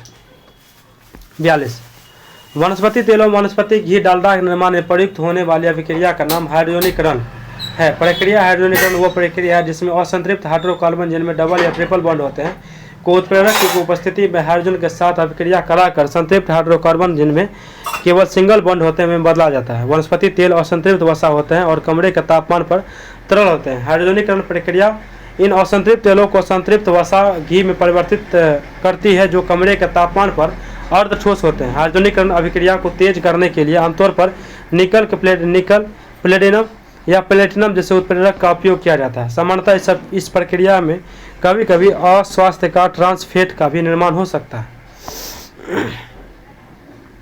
43 हुआ था एक तत्व का इलेक्ट्रॉनिक विन्यास 282 है। इस तत्व के बारे में निम्नलिखित में से कौन सा कथन गलत है? एक तत्व का इलेक्ट्रॉनिक विन्यास 282 है। यह तत्व का ऑक्साइड जो है ना अम्लीय प्रकृति का होता है। यह कथन जो है ना गलत है। इसका देखते हैं कि इलेक्ट्रॉनिक विन्यास 282 का अर्थ है कि तत्व में कुल 12 इलेक्ट्रॉन और 12 प्रोटॉन है। तत्व मैग्नीशियम है। आवर्त सारणी में स्थित अंतिम कोष में 2 इलेक्ट्रॉन होने के कारण यह समूह क्षारीय मृदा धातु संबंधित है। आयन का निर्माण के लिए या अपना अष्टक पूरा करने के लिए अपने बाहरी कोष में 2 इलेक्ट्रॉन को आसानी से खो देगा जिसमें Mg2+ धनायन बनेगा। समूह में 2 तत्व के धातु होते हैं। ऑक्साइड की प्रकृति धातु को ऑक्साइड क्षारीय प्रकृति के होते हैं। मैग्नीशियम ऑक्साइड पानी के साथ मिलकर मैग्नीशियम हाइड्रोक्साइड MgOH2 बनाता है जो कि एक क्षार है। 44 एक डायनेमिक माइक्रोफोन में ध्वनि ऊर्जा को विद्युतीय ऊर्जा में बदलने की प्रक्रिया निम्नलिखित चरणों में को इसका सही क्रम है। ध्वनि तरंग माइक्रोफोन के डायफ्राम से टकराकर उससे कंपन उत्पन्न करते हैं। डायफ्राम जुड़ी कुंडली या चुंबकीय क्षेत्र में आगे पीछे गति करती है। उसके बाद चुंबकीय क्षेत्र में कुंडलित ऑयल के हिलने या उससे एक प्रेरित धारा उत्पन्न होती है। यह विद्युत संकेत आगे प्रवर्धन के लिए भेजा जाता है। ध्वनि तरंग डायफ्राम में कंपन उत्पन्न होती है। ध्वनि तरंग के रूप में आने वाली ऊर्जा माइक्रोफोन के संवेदनशील डायफ्राम से टकराती है जिसका वह ध्वनि की आवृत्ति के अनुसार कंपन करता है। डायफ्राम एक छोटा तार की कुंडली वॉइस कॉइल जुड़ी होती है। जब डायफ्राम कंपन करता है तो कुंडली भी एक अस्थायी चुंबक द्वारा बनाए गए चुंबकीय क्षेत्र से आगे पीछे गति करती है। फैराडे के विद्युत चुंबक के प्रेरण का सिद्धांत कहता है कि इसके नियम के अनुसार जब कोई चालक कुंडली एक चुंबकीय क्षेत्र में गति करता है तो उससे एक विद्युत धारा प्रेरित होती है। यह प्रेरित धारा मूल ध्वनि तरंग का एक विद्युतीय एनालॉग होती है। इस कमजोर संकेत को फिर एक एम्पलीफायर द्वारा मजबूत किया जाता है। 45 से कथन का क्वेश्चन है। कथन आर दोनों सही है। आर्य का सही व्याख्या करता है। यह एक स्थापित खगोलीय तत्व है और हम वास्तविक सूर्योदय से लगभग 2 मिनट पहले और वास्तविक सूर्यास्त से लगभग 2 मिनट बाद तक दिखाई देता है। यह वायुमंडलीय अपवर्तन के कारण होता है। यह घटना की सटीकता भौतिक व्याख्या है। जब सूर्य का प्रकाश अंतरिक्ष यानी विरल माध्यम से पृथ्वी की वायुमंडलीय यानी सघन में प्रवेश करती है तो अपरिवर्तित होता है और अभिलंब की ओर झुक जाती है। इसी झुकाव के कारण जब सूर्य वास्तव में क्षितिज से नीचे होता है तब भी उसकी किरणें मुड़कर हमारी आंखों तक पहुंच जाती है जिससे हमें सूर्य का एक आभासी प्रतिबिंब क्षितिज के ऊपर दिखाई देता है। 46 71वें राष्ट्रीय फिल्म पुरस्कार किस फिल्म को सर्वश्रेष्ठ फीचर फिल्म का पुरस्कार प्रदान किया गया है? 71वें राष्ट्रीय फिल्म पुरस्कार 12th फेल फिल्म को सर्वश्रेष्ठ फीचर फिल्म का पुरस्कार प्रदान किया गया है। इस फिल्म के डायरेक्टर विधु विनोद चोपड़ा है। इस फिल्म के मुख्य कलाकार विक्रांत मेसी, मेघा शंकर है। इस फिल्म में IPS ऑफिसर मनोज कुमार शर्मा और उनकी पत्नी IAS ऑफिसर श्रद्धा जोशी के जीवन से प्रेरित थे। इस फिल्म से पूर्व 12th फेल एक पुस्तक अनुराग पाठक द्वारा लिखी गई है जो IPS अधिकारी मनोज शर्मा के जीवन पर आधारित है। यह 71वां राष्ट्रीय फिल्म पुरस्कार वर्ष 2023 के लिए प्रदान किया जा रहा है। इस राष्ट्रीय फिल्म पुरस्कार से फीचर फिल्म की जुड़ी अध्यक्ष आशुतोष गोवारिकर थे।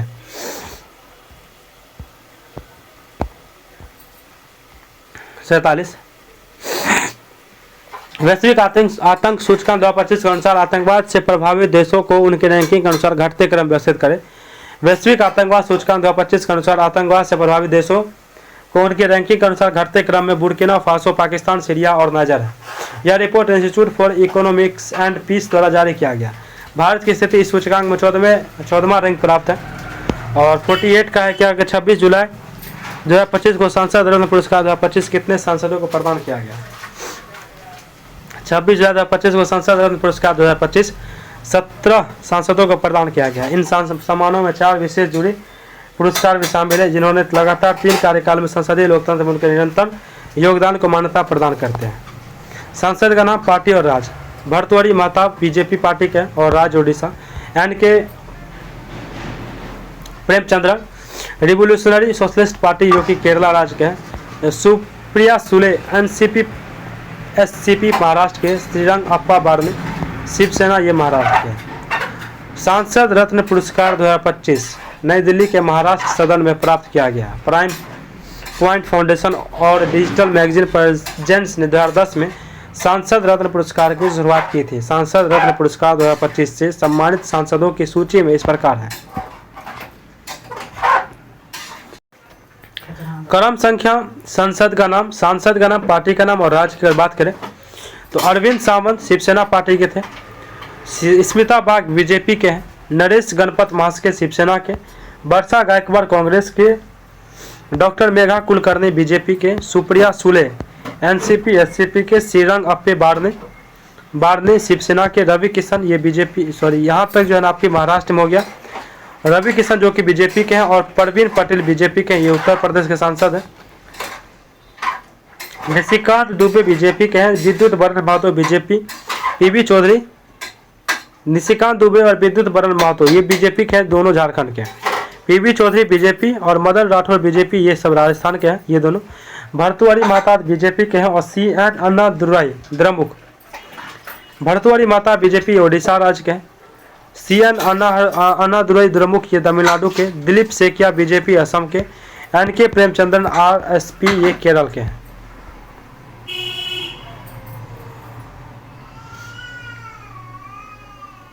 इन 17 के नाम है ये।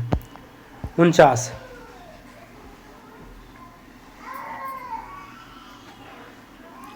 यदि एक निश्चित राशि 8% वार्षिक ब्याज की दर से 3 वर्षों के चक्रवृद्धि और साधारण ब्याज के बीच का अंतर 61 रुपये 60 है तो राशि ज्ञात कीजिए। 3 वर्ष के लिए चक्रवृद्धि ब्याज और साधारण ब्याज में अंतर निकाल लेंगे। सॉल्यूशन आप देख सकते हैं और इस तरह से हमारा आंसर हो जाएगा 3125।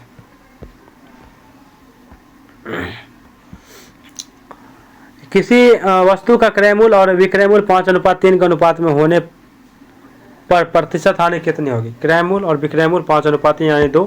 अविश हानि प्रतिशत हानि बटा क्रय मूल्य गुना 102/5 गुना 100 हो गया 40%। 51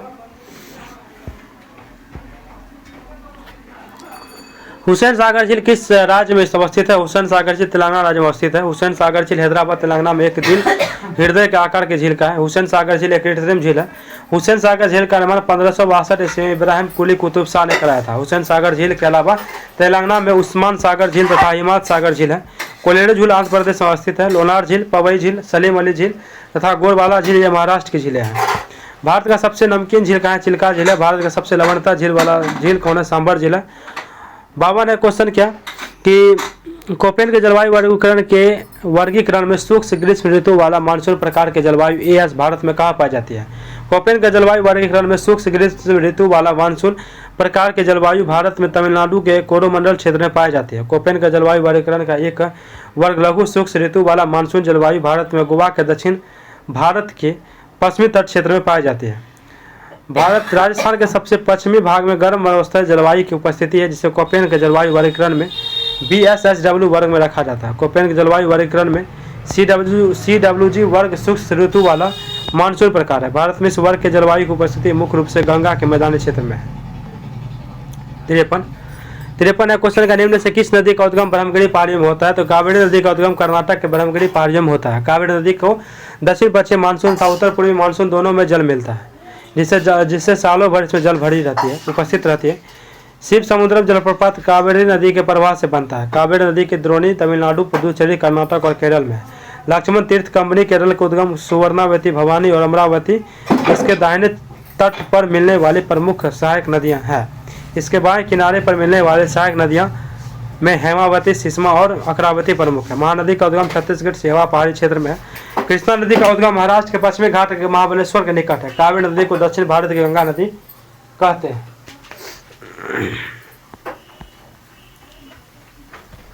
आगे आपका क्वेश्चन नंबर दब गया। क्वेश्चन नंबर देखते हैं 54 है। निम्नलिखित में से कौन सुमेलित नहीं है? तो बगदाद नील या सुमेलित नहीं है, लेकिन बगदाद टिग्रिस नदी किनारे है, नील नदी किनारे काहिरा शहर है।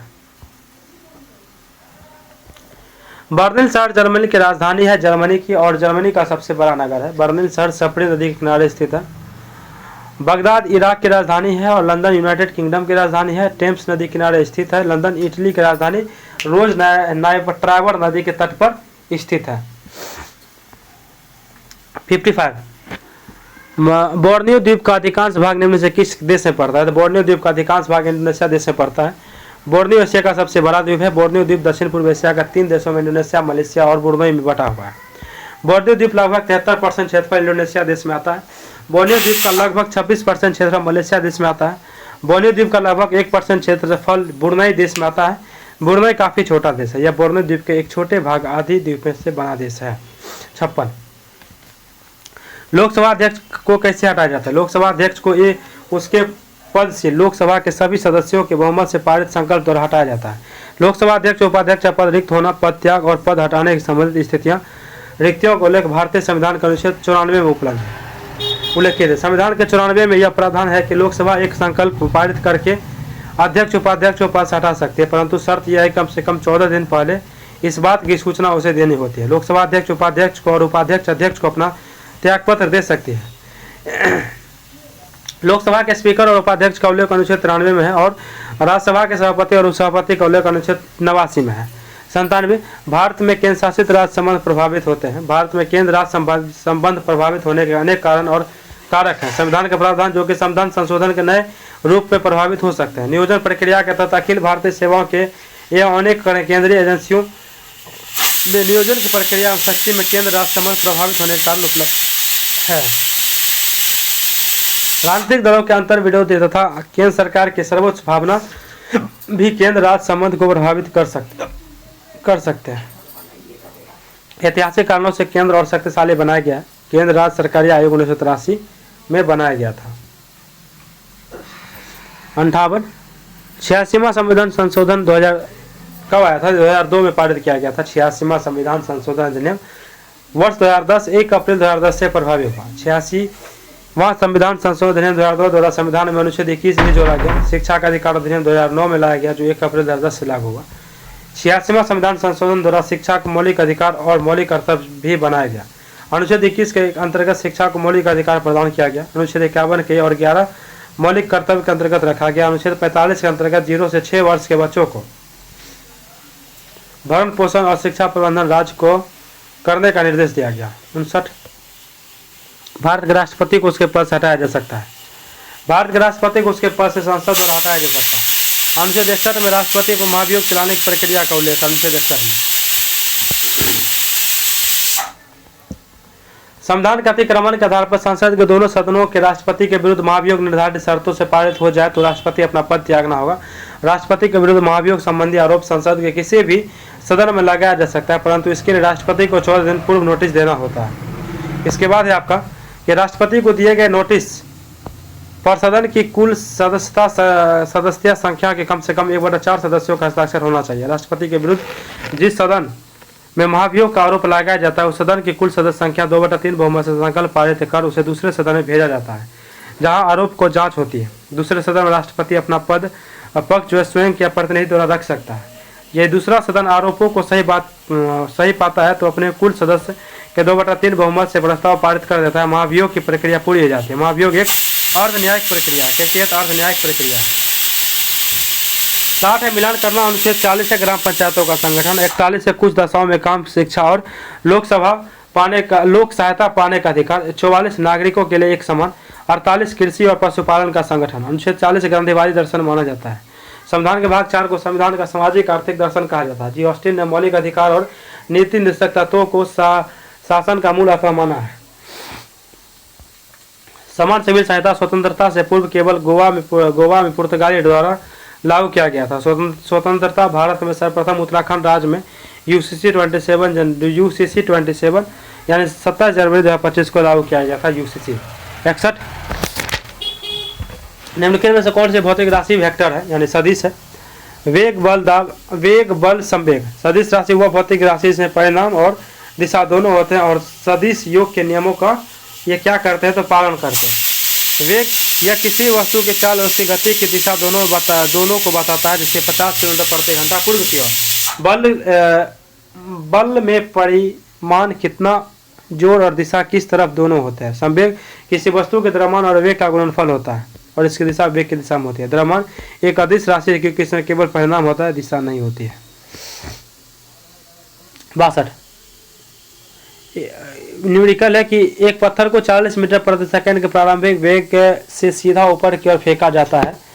पत्थर द्वारा पहुंची गई अधिकतम ऊंचाई क्या होगी। जी बराबर 10 मीटर स्क्वायर 10 मीटर प्रति सेकंड स्क्वायर लेना हो तो वी स्क्वायर बराबर यू स्क्वायर प्लस 2gh, और यहाँ पे यू स्क्वायर माइनस 2gh हो जाएगा महत्तम ऊंचाई पे। तो h बराबर यू स्क्वायर बाय 2g।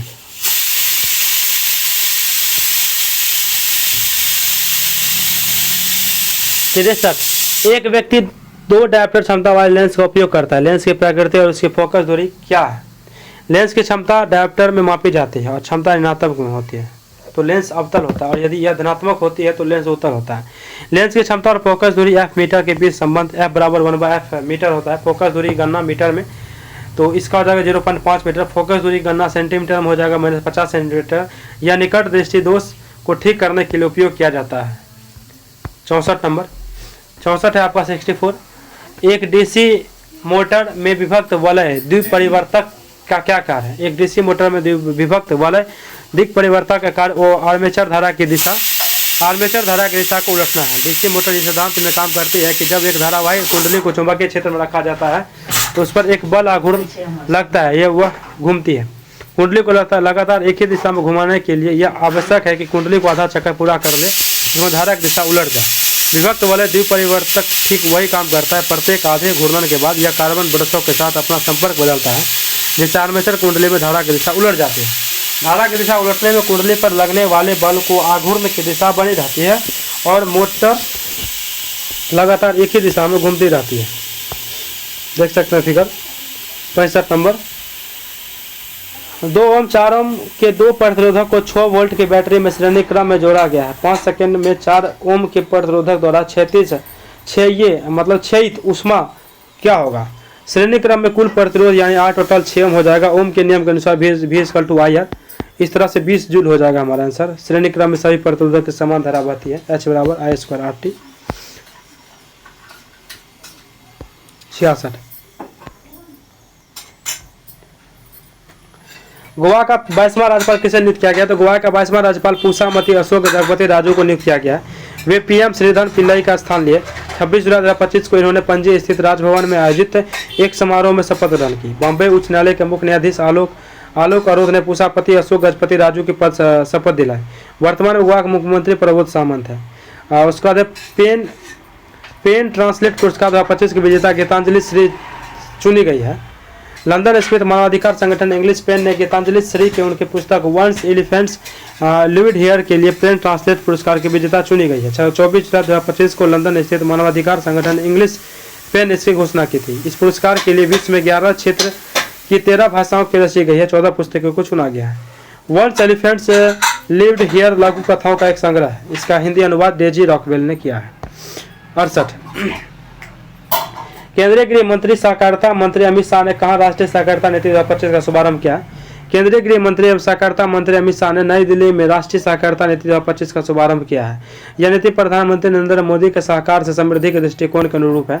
यह नीति दूरदर्शी को व्यवहारिक और परिणाममुखी बताया गया है। इसका उद्देश्य प्रत्येक तहसील में 5 आदर्श सहकारी गाँव विकसित करना। यह नीति गाँव में कृषि ग्रामीण महिलाओं दलितों और क्या कहते हैं आदिवासियों पर केंद्रित है। 69 मैथ क्वेश्चन है कि ए और बी एक कार्य को 42 दिन में कर सकते हैं। बी और सी उसी काम को 56 दिन में कर सकते हैं। बी अकेला 70 दिन में करता है तो सी इसे अकेला कितना दिन में करेगा। दक्षता निकाल लेंगे A+B पहले B+C और बी अकेला तीनों का है 840 कुल कार्य हो गया। दक्षता निकालें। सी का कार्य घटा देंगे तो सी अकेला करेगा 280 दिन में। सोल्यूशन देख सकते हैं। 70 एक घनाभ का कुल पृष्ठीय क्षेत्र 4200 सेंटीमीटर स्क्वायर है तो घनाभ की लंबाई और चौड़ाई 15 सेंटीमीटर और 16 सेंटीमीटर है। तो घनाभ की ऊंचाई ज्ञात करना है तो इस तरह से डिकोड हम करेंगे तो घनाभ की ऊंचाई हमारा आ जाएगा, क्योंकि आपको पता है कि TSA होता है 2 × LV + BH + HL और इस तरह से हम डिकोड करेंगे तो H का वैल्यू हमको निकल जाएगा। 71 100वां संविधान संशोधन अधिनियम संबंधित निम्न में से कौन सा कथन सही है? तो 100वां संविधान संशोधन अधिनियम वर्ष 2015 का है। इस संविधान संशोधन अधिनियम द्वारा भारत बांग्लादेश भूमि को यानी बंटवारा मतलब हस्तांतरण किया गया। भारत बांग्लादेश भूमि सीमा समझौता 1974 था। इससे संबंधित वर्ष 2011 के प्रोटोकॉल के क्रियान्वयन के लिए भारतीय संसद द्वारा 100वां संविधान संशोधन अधिनियम 2015 पारित किया गया। पूर्वी पाकिस्तान 1971 में बांग्लादेश के नाम से यह स्वतंत्र राष्ट्र बना है। दिसंबर 1971 में भारत ने बांग्लादेश को लेकर पाकिस्तान युद्ध दिया था। 26 मार्च को बांग्लादेश स्वतंत्रता दिवस मनाता है। 26 मार्च को 72 है। अनुच्छेद 108 के अंतर्गत लोकसभा और राज्यसभा की संयुक्त बैठक किसके द्वारा आयोजित की जाती है?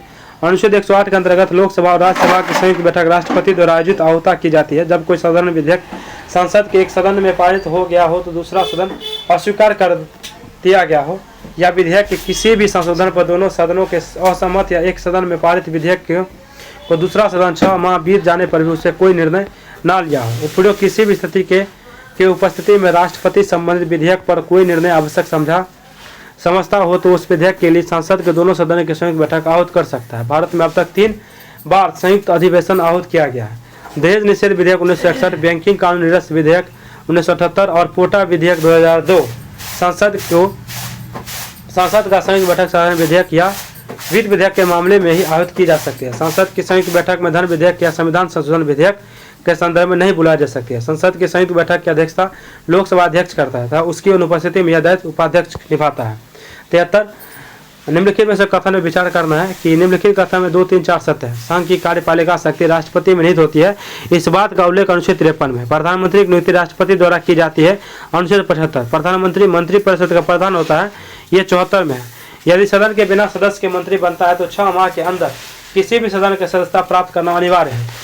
अनुच्छेद 75 में कहा गया कि कोई मंत्री जो निरंतर 6 माह तक संसद किसी भी सदन का सदस्य नहीं है उस अवधि की समाप्ति पर मंत्री नहीं रहेगा। 74 संविधान शब्द का प्रयोग किसने सर्वप्रथम किया था? संविधान शब्द का प्रयोग सर्वप्रथम हेनरी वेन ने किया था। विधि का संस्थान कानून का संग्रह बेबीलोन के शासक हम्बुराबी द्वारा तैयार करवाया गया हम्बुराबी कोड था। भारत में प्रथम कानून विधि पुस्तक मनु स्मृति है। भारत का प्रथम विधि वेता मनु को माना जाता है। आधुनिक विश्व का प्रथम लिखित संविधान यूएसए का है। यूएसए के लिखित संविधान को 4 मार्च 1789 ईस्वी को लागू किया गया था। 75 भारत की प्रभुता, एकता और अखंडता की रक्षा करने और उसे अक्षुण्ण रखने के मूल कर्तव्य का उल्लेख निम्नलिखित में कहा है? भारत के प्रभुत्व, एकता और अखंडता की रक्षा करने और उसे अक्षुण्ण रखने के लिए मूल कर्तव्य को लेकर अनुच्छेद 51 के 1 सी में। मूल संविधान के मूल कर्तव्य का नाम कोई शीर्षक नहीं था। 42वां संविधान संशोधन अधिनियम 1976 द्वारा भारतीय संविधान के भाग 4A अनुच्छेद 51A को जोड़कर प्रत्येक भारतीय नागरिकों के लिए 10 मौलिक कर्तव्य निर्धारित किए गए हैं। 86वां संविधान संशोधन अधिनियम 2002 में एक और मौलिक कर्तव्य जोड़ा गया। इससे मौलिक कर्तव्य की मूल संख्या 11 हो गई है। 76 मेक इन इंडिया कार्यक्रम की शुरुआत कब की गई थी? मेक इन इंडिया कार्यक्रम की शुरुआत 25 दिसंबर 2014 को की गई थी। भारत के विनिर्माण क्षेत्र को बढ़ावा देने और भारत को आकर्षक निवेश क्षेत्र बनाने के उद्देश्य से मेक इन इंडिया कार्यक्रम शुरू किया गया था। मेक इन इंडिया कार्यक्रम के मुख्य 4 स्तंभ है। ये है नई प्रक्रिया, नई अवसंरचना और नई क्षेत्र में नया दृष्टिकोण। मेक इन इंडिया कार्यक्रम के तहत 2022 तक सकल घरेलू उत्पाद के विनिर्माण क्षेत्र की हिस्सेदारी 25% तक पहुंचने का लक्ष्य रखा गया। 2013-14 में सकल घरेलू उत्पाद में विनिर्माण क्षेत्र की भागीदारी 16.7% थी। भारतीय खाद्य संरक्षा एवं मानक प्राधिकरण किस वर्ष स्थापित किया गया? भारतीय खाद्य संरक्षा एवं मानक प्राधिकरण वर्ष 2008 ईस्वी में स्थापित किया गया। स्वास्थ्य एवं परिसर कल्याण मंत्रालय द्वारा खाद्य संरक्षा एवं मानक अधिनियम 2006 के अधीन 5 सितंबर 2008 को भारतीय खाद्य सुरक्षा एवं मानक प्राधिकरण को स्थापित किया गया। भारतीय खाद्य संरक्षा एवं मानक प्राधिकरण food safety and standard authority of India को संक्षिप्त FSC का कहा जाता है। इस प्राधिकरण का मुख्य कार्य खाद्य से जुड़े हुए वस्तुओं के लिए मानक तय करना था, उसकी जांच करना है। FSC का मुख्यालय नई दिल्ली में स्थित है। खाद्य सुरक्षा और मानक अधिनियम 2006 में लाया गया। 23 अगस्त 2006 को राष्ट्रपति ने हस्ताक्षर कर दिया। खाद्य और मिश्रण निवारण अधिनियम 1954 में लाया गया था। भारत के पंचवर्षीय योजना के इतिहास में प्रथम योजना अवकाश का काल किन 2 पंचवर्षीय योजना के मध्य रखा था? भारत के पंचवर्षीय योजना के इतिहास में प्रथम योजना अवकाश का काल तृतीय एवं चतुर्थ पंचवर्षीय योजना के मध्य रहा था। योजना अवकाश का काल वर्ष 1966 से लेकर 1969 तक अवधि थी। तृतीय पंचवर्षीय योजना का काल 1961 से लेकर 1966 ईस्वी तक था। चतुर्थ पंचवर्षीय योजना का काल 1969 से लेकर 74 तक था।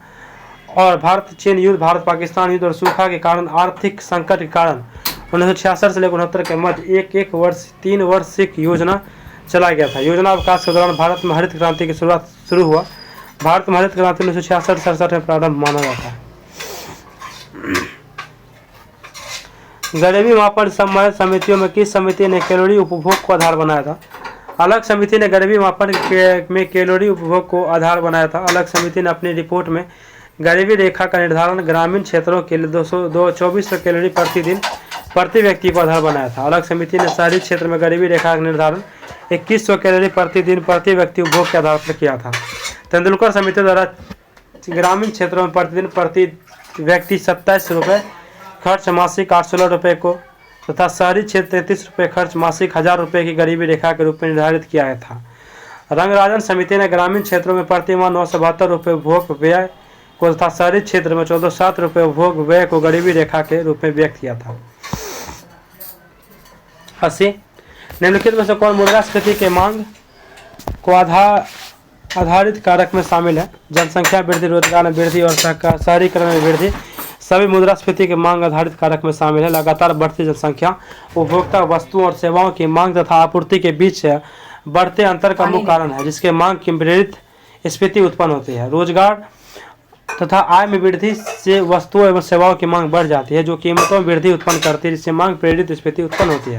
बढ़ते शहरीकरण से भी उच्च मानक की वस्तुओं की मांग बढ़ जाती है और यह मांग प्रेरित स्फीति उत्पन्न करती है। मुद्रास्फीति के अंतर्गत मुद्रा का मूल्य घट जाता है और वस्तुओं की मांग बढ़ जाती है। तरलता कम करने के लिए आरबीआई मौद्रिक नीति के अंतर्गत साख संकुचन करती है।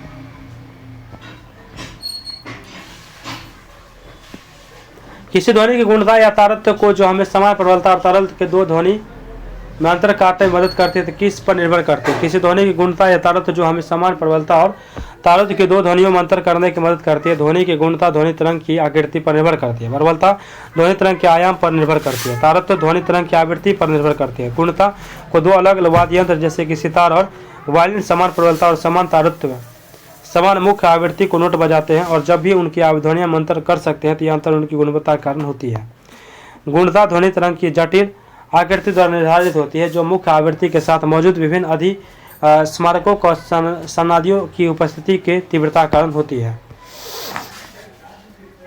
82 जैव उपचार के संबंध में निम्नलिखित में से कौन सा कथन सही है? जैव उपचार के संबंध में सही कथन है कि पर्यावरण से प्रदूषकों को हटाने या निष्क्रिय करने के लिए सूक्ष्म जीव का उपयोग करने की वाली एक प्रक्रिया है।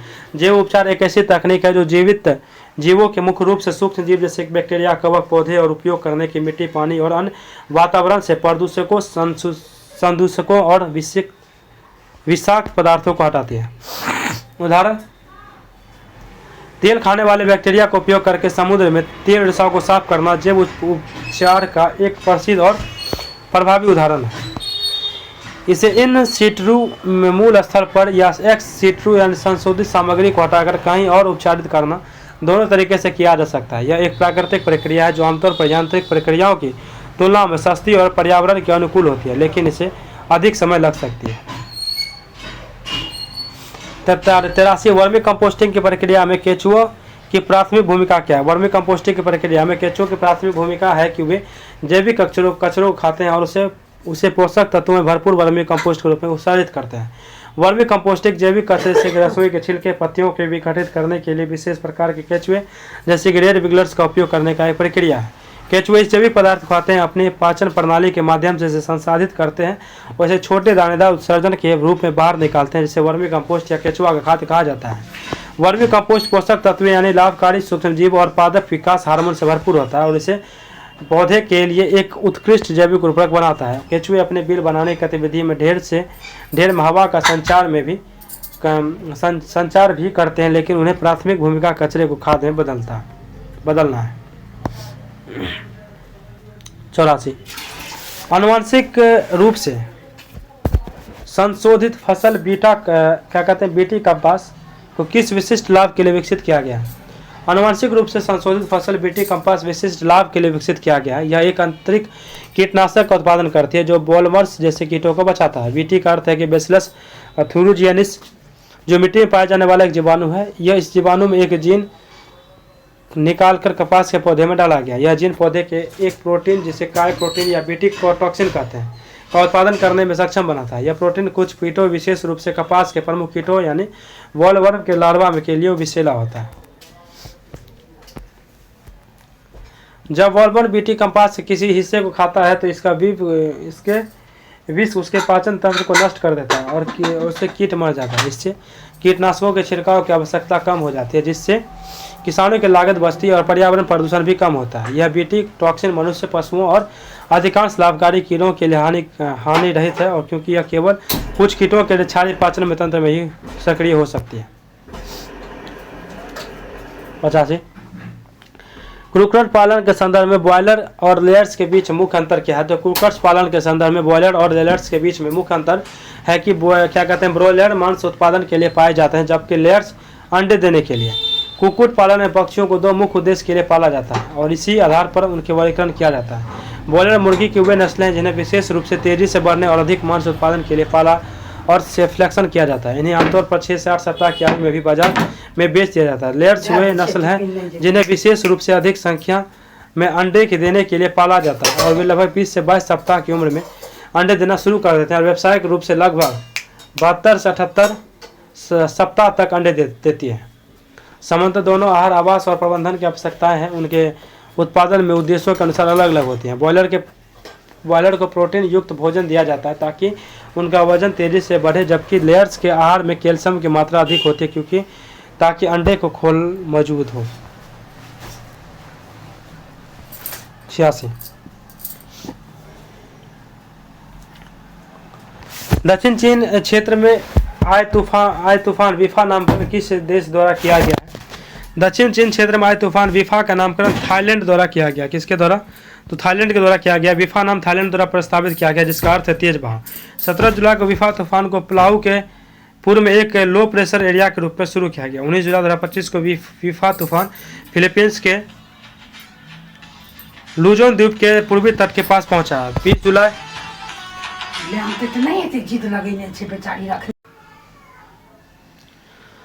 क्या कि 17 जुलाई को विफा तूफान को पलाव के पूर्वी और लो प्रेशर एरिया के रूप में शुरू हुआ था। 19 जुलाई 2025 को विफा तूफान फिलीपींस के लुजानो द्वीप के पूर्वी तट के पास पहुंचा है। 20 जुलाई को फीफा को टाइफून की श्रेणी में रखा गया जब इस तूफान को विफा की रफ्तार 167 किलोमीटर प्रति घंटा तक पहुंच गई थी। इस विफा तूफान ने हांगकांग और दक्षिणी चीन के क्वांगडोंग प्रांत को प्रभावित किया था।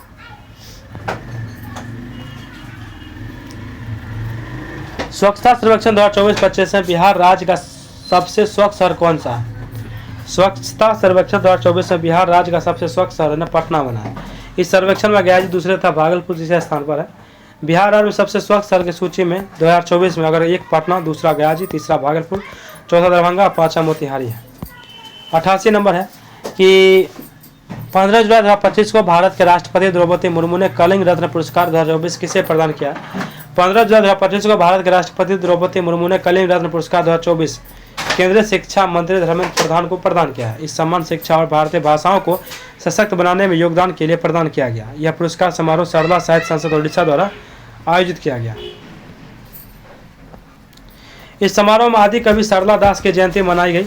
साहित्य पुरस्कार सरला सम्मान विजय नायक को प्रदान किया गया। कलिंग रत्न पुरस्कार स्थापना 2007 में की गई। 2007 में 89 मैथ क्वेश्चन है, कह रहा है कि 48 किलोमीटर प्रति घंटा के चाल चलने वाली कार 3 घंटे 15 मिनट में तय की गई दूरी ज्ञात कीजिए।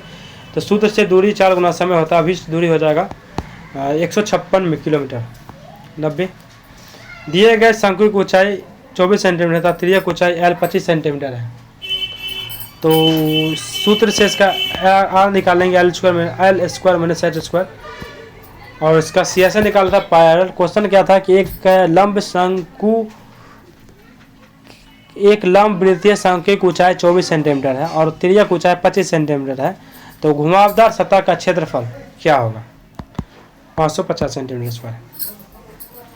भारत राष्ट्रीय आय गणना किस वर्ष 2011-12 को आधार वर्ष के रूप में लिया गया? भारत की राष्ट्रीय आय गणना जनवरी 2015 में वर्ष 2011-12 के आधार वर्ष के रूप में लिया गया। 2015 के पहले राष्ट्रीय आय गणना का आधार वर्ष 2004-5 था। मार्च 2012 में इसे सौमित्र चौधरी की अध्यक्षता में गठित कार्य समूह की सलाह पर आधार वर्ष 2004-5 से बदलकर वर्ष 2011-12 कर दिया गया। केंद्र सरकार जीडीपी की गणना के लिए आधार वर्ष को 11-12 से बदलकर 22-23 करने पर विचार कर रही है। आधार वर्ष किसी आर्थिक या वित्तीय सूचकांक वर्षों की श्रृंखला का पहला वर्ष होता है। आधार वर्ष के आधार पर आगामी और पूर्ववर्ती वर्षों के जीडीपी के आंकड़ों की गणना की जाती है।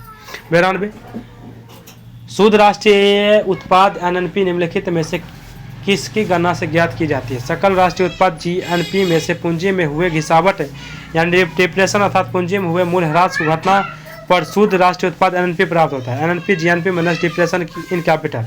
एक वित्तीय वर्ष में देशों की सकल घरेलू उत्पाद में उत्पादित सभी वस्तुओं और सेवाओं के मूल्य योग को उस देश का संबंधित वर्ष का सकल घरेलू उत्पाद जीएडीपी कहा जाता है। सकल घरेलू उत्पाद में से उस देश के अंदर विदेशी द्वारा अर्जित आय को घटाकर उसे देशों के विदेशी रहने वाले नागरिकों द्वारा अर्जित आय को जोड़कर सकल घरेलू उत्पाद जीएनपी प्राप्त किया जाता है। सकल घरेलू उत्पाद में से मूल्यह्रास घटाकर निव्वल राष्ट्रीय उत्पाद यानी कि एनएनपी प्राप्त किया जाता है। राष्ट्रीय कृषि और ग्रामीण विकास बैंक की स्थापना किस वर्ष की गई थी? राष्ट्रीय कृषि और ग्रामीण विकास बैंक की स्थापना 1982 में की गई थी। 1982 में राष्ट्रीय कृषि और ग्रामीण विकास bank national bank for agriculture and rural development को संक्षिप्त रूप से नबार्ड भी कहा जाता है। आगे आपका कहा गया कि नबार्ड की स्थापना 12 जुलाई 1982 को शिव रमन संघ समिति की संस्तुति के आधार पर की गई थी। नबार्ड देश में कृषि और ग्रामीण विकास हेतु वित्त उपलब्ध कराने वाले शीर्ष संस्था ग्रामीण शाखा के क्षेत्र में सारे कार्य जो पहले भारतीय रिजर्व बैंक द्वारा किए जाते थे और नबार्ड द्वारा किए जाते हैं। नबार्ड के मुख्यालय मुंबई में स्थित है। सूची 1 को सूची के 2 के साथ मिलान करना है। इसमें कहना है क्या कि इल्बर्ट बिल किसके द्वारा पारित किया गया? तो लॉर्ड रिपन के समय। द्वितीय अफगान युद्ध लॉर्ड लिटन। धार्मिक योग्यता अधिनियम डलहौजी। प्राचीन स्मारक अधिनियम लॉर्ड कर्जन। 2 फरवरी 1883 को यूरोपियों के विरुद्ध भारतीय न्यायाधीशों द्वारा मुकदमे की सुनवाई के लिए इल्बर्ट बिल विधेयक प्रस्तुत किया गया था। इल्बर्ट विधेयक में संशोधन के विरोध में लॉर्ड रिपन ने त्यागपत्र दे दिया। द्वितीय अफगान युद्ध 1878 से 1880 के बीच ब्रिटेन द्वारा अफगानिस्तान पर सैन्य आक्रमण किया गया था। लॉर्ड रिपन भारत में सबसे लोकप्रिय और उदार वायसराय थे। प्रथम आंग्ल अफगान युद्ध 1839 से लेकर 1842 ईस्वी के दौरान लॉर्ड ऑकलैंड के काल में हुआ था। प्राचीन स्मारक परीक्षण अधिनियम 1904 के द्वारा ऐतिहासिक इमारतों की सुरक्षा व मरम्मत कराया जाता है। 95 पंचायत समिति सदस्य की अयोग्यता का प्रश्न कौन निर्धारित करेगा? पंचायत सदस्य की अयोग्यता का प्रश्न ऐसी संस्था जिसे राज्य विधानमंडल मुहैया करा सके वो निर्धारित करेगा। कोई व्यक्ति पंचायत के सदस्य नहीं बन पाएगा यदि वह निम्न प्रकार की अर्हताएं पूरी नहीं करता है। राज्य विधानमंडल के निर्वाचित होने के उद्देश्य से संबंधित राज्य में उस समय प्रभावी कानून के अंतर्गत अथवा राज्य विधानमंडल अथवा द्वारा बनाए गए किसी भी कानून के अंतर्गत सदस्य की आयु 21 वर्ष पूरा नहीं कर चुका हो। अयोग्यता संबंधित सभी प्रश्न राज्य विधानमंडल द्वारा निर्धारित किए जाएंगे। महात्मा गांधी स्थानीय स्वशासन के विचार के मुख्य प्रतिपादक थे एवं मुख्य समर्थकों में दादा भाई नौरोजी, राजेंद्र प्रसाद, लाला लाजपत राय आदि शामिल थे। इसके प्रखर विरोधी भीमराव अम्बेडकर थे। इनके अनुसार स्थानीय स्वशासन सामंती पुरुषवादी व जातिवादी सामाजिक ढांचे का निर्माण करेगा। 2 अक्टूबर 1952 को देश के 55 विकास खंडों में सामुदायिक विकास कार्यक्रम की शुरुआत कर पंचायती राज की पृष्ठभूमि तैयार की गई। 96 निम्नलिखित में से कौन सा एक सम्मिलित नहीं है? तो S.A. डांगे नवयुग सही सम्मिलित नहीं है। नवयुग पत्रिका के संपादक मुजफ्फर अहमद थे। द सोशलिस्ट पत्रिका के संपादक H.A. डांगे थे। श्रीपाद अमृत डांगे भारतीय कम्युनिस्ट पार्टी CPI के संस्थापक सदस्य और भारतीय ट्रेड यूनियन आंदोलन के एक पुरोधा थे। गुलाम हुसैन पत्रिका कौन अखबार था? इंकलाब। M. सिंगारवेलु लेबर किसान गजट। वीर राघवाचारी हिंदू। राम वृक्ष बेनुपरी युवक और भारतेंदु हरिश्चंद्र कवि वचन सुधा। 97 की चौरा चोरी कांड कब हुआ था? चौरा चोरी कांड 1920 सही सम्मिलित नहीं है। सुमन मिलान करना है। चौरा चोरी कांड जो है ना 1922 ईस्वी में हुआ था। चौरा चोरी कांड 1922 में हुआ था। चौरा चोरी कांड संयुक्त राज्य के गोरखपुर जिले के चौरी चौरा में हुआ था। कांग्रेस व खिलाफत आंदोलन के एक जुलूस में गोली चलाए जाने के कारण भड़की जनता ने थाने में आग लगा दी जिसमें एक थानेदार और 21 पुलिसकर्मियों की मृत्यु हो गई थी। इस घटना में दुखित होकर गांधी जी ने 12 फरवरी 1922 को असहयोग आंदोलन स्थगित कर दिया। 10 मार्च 1922 को गांधी जी को गिरफ्तार कर 6 वर्ष की कड़ी कारावास सजा सुनाई गई।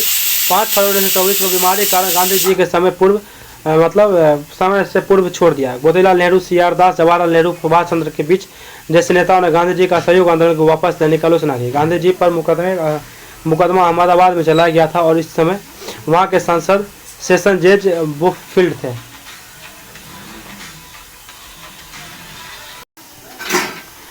98 दिल्ली दरबार के समय भारत का वायसराय कौन था? दिल्ली दरबार के समय भारत का वायसराय लॉर्ड लिटन था। पहला दिल्ली दरबार 1877 में लॉर्ड लिटन ने आयोजित किया। इससे महारानी विक्टोरिया को भारत की सामग्री घोषित किया गया। दूसरा दिल्ली दरबार 1903 में आयोजित हुआ। तीसरा दिल्ली दरबार 1911 में दिसंबर में आयोजित हुआ। इससे बादशाह जॉर्ज पंचम और उसके महारानी मेरी शामिल हुआ। 1 जनवरी 1877 को ब्रिटेन के महारानी विक्टोरिया को केसर हिंद की उपाधि सम्मानित दिल्ली दरबार में किया गया था। फ्लोरेंस नाइटिंगेल, लॉर्ड रिपन को भारत का उद्धारक की संज्ञा दी गई। 1865 में लॉर्ड लॉरेंस के कार्यकाल में भारत एवं यूरोप के बीच प्रथम सामूहिक टेलीग्राफ सेवा शुरू की गई। लॉर्ड नॉर्थब्रुक के समय सुएज नहर खुल जाने से भारत एवं ब्रिटेन के बीच व्यापार में वृद्धि हुई। 99 क्वेश्चन है आपका, इनमें से किसे दी हिंदू सोशलिस्ट की स्थापना की गई थी? दी हिंदू एसोसिएशन की स्थापना की। The Hindu association, Shrimati Annie Besant ने दी हिंदू एसोसिएशन की स्थापना की। द हिंदू एसोसिएशन की स्थापना 1904 में की गई थी। 1917 में वे भारतीय राष्ट्रीय कांग्रेस के अध्यक्ष बने।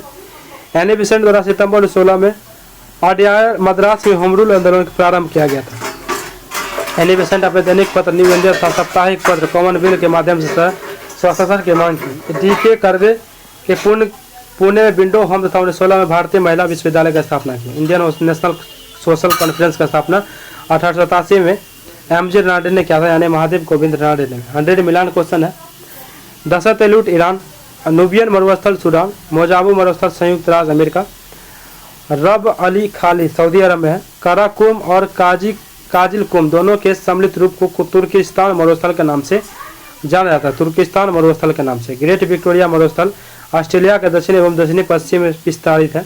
यह उष्ण मरुस्थल का उदाहरण है। लीबिया व मिस्र के शेरिल मरुस्थल पथरीले मरुस्थल के उदाहरण है। सारा क्षेत्र के एर्ग मरुस्थल रेतीले मरुस्थल के उत्तम उदाहरण है।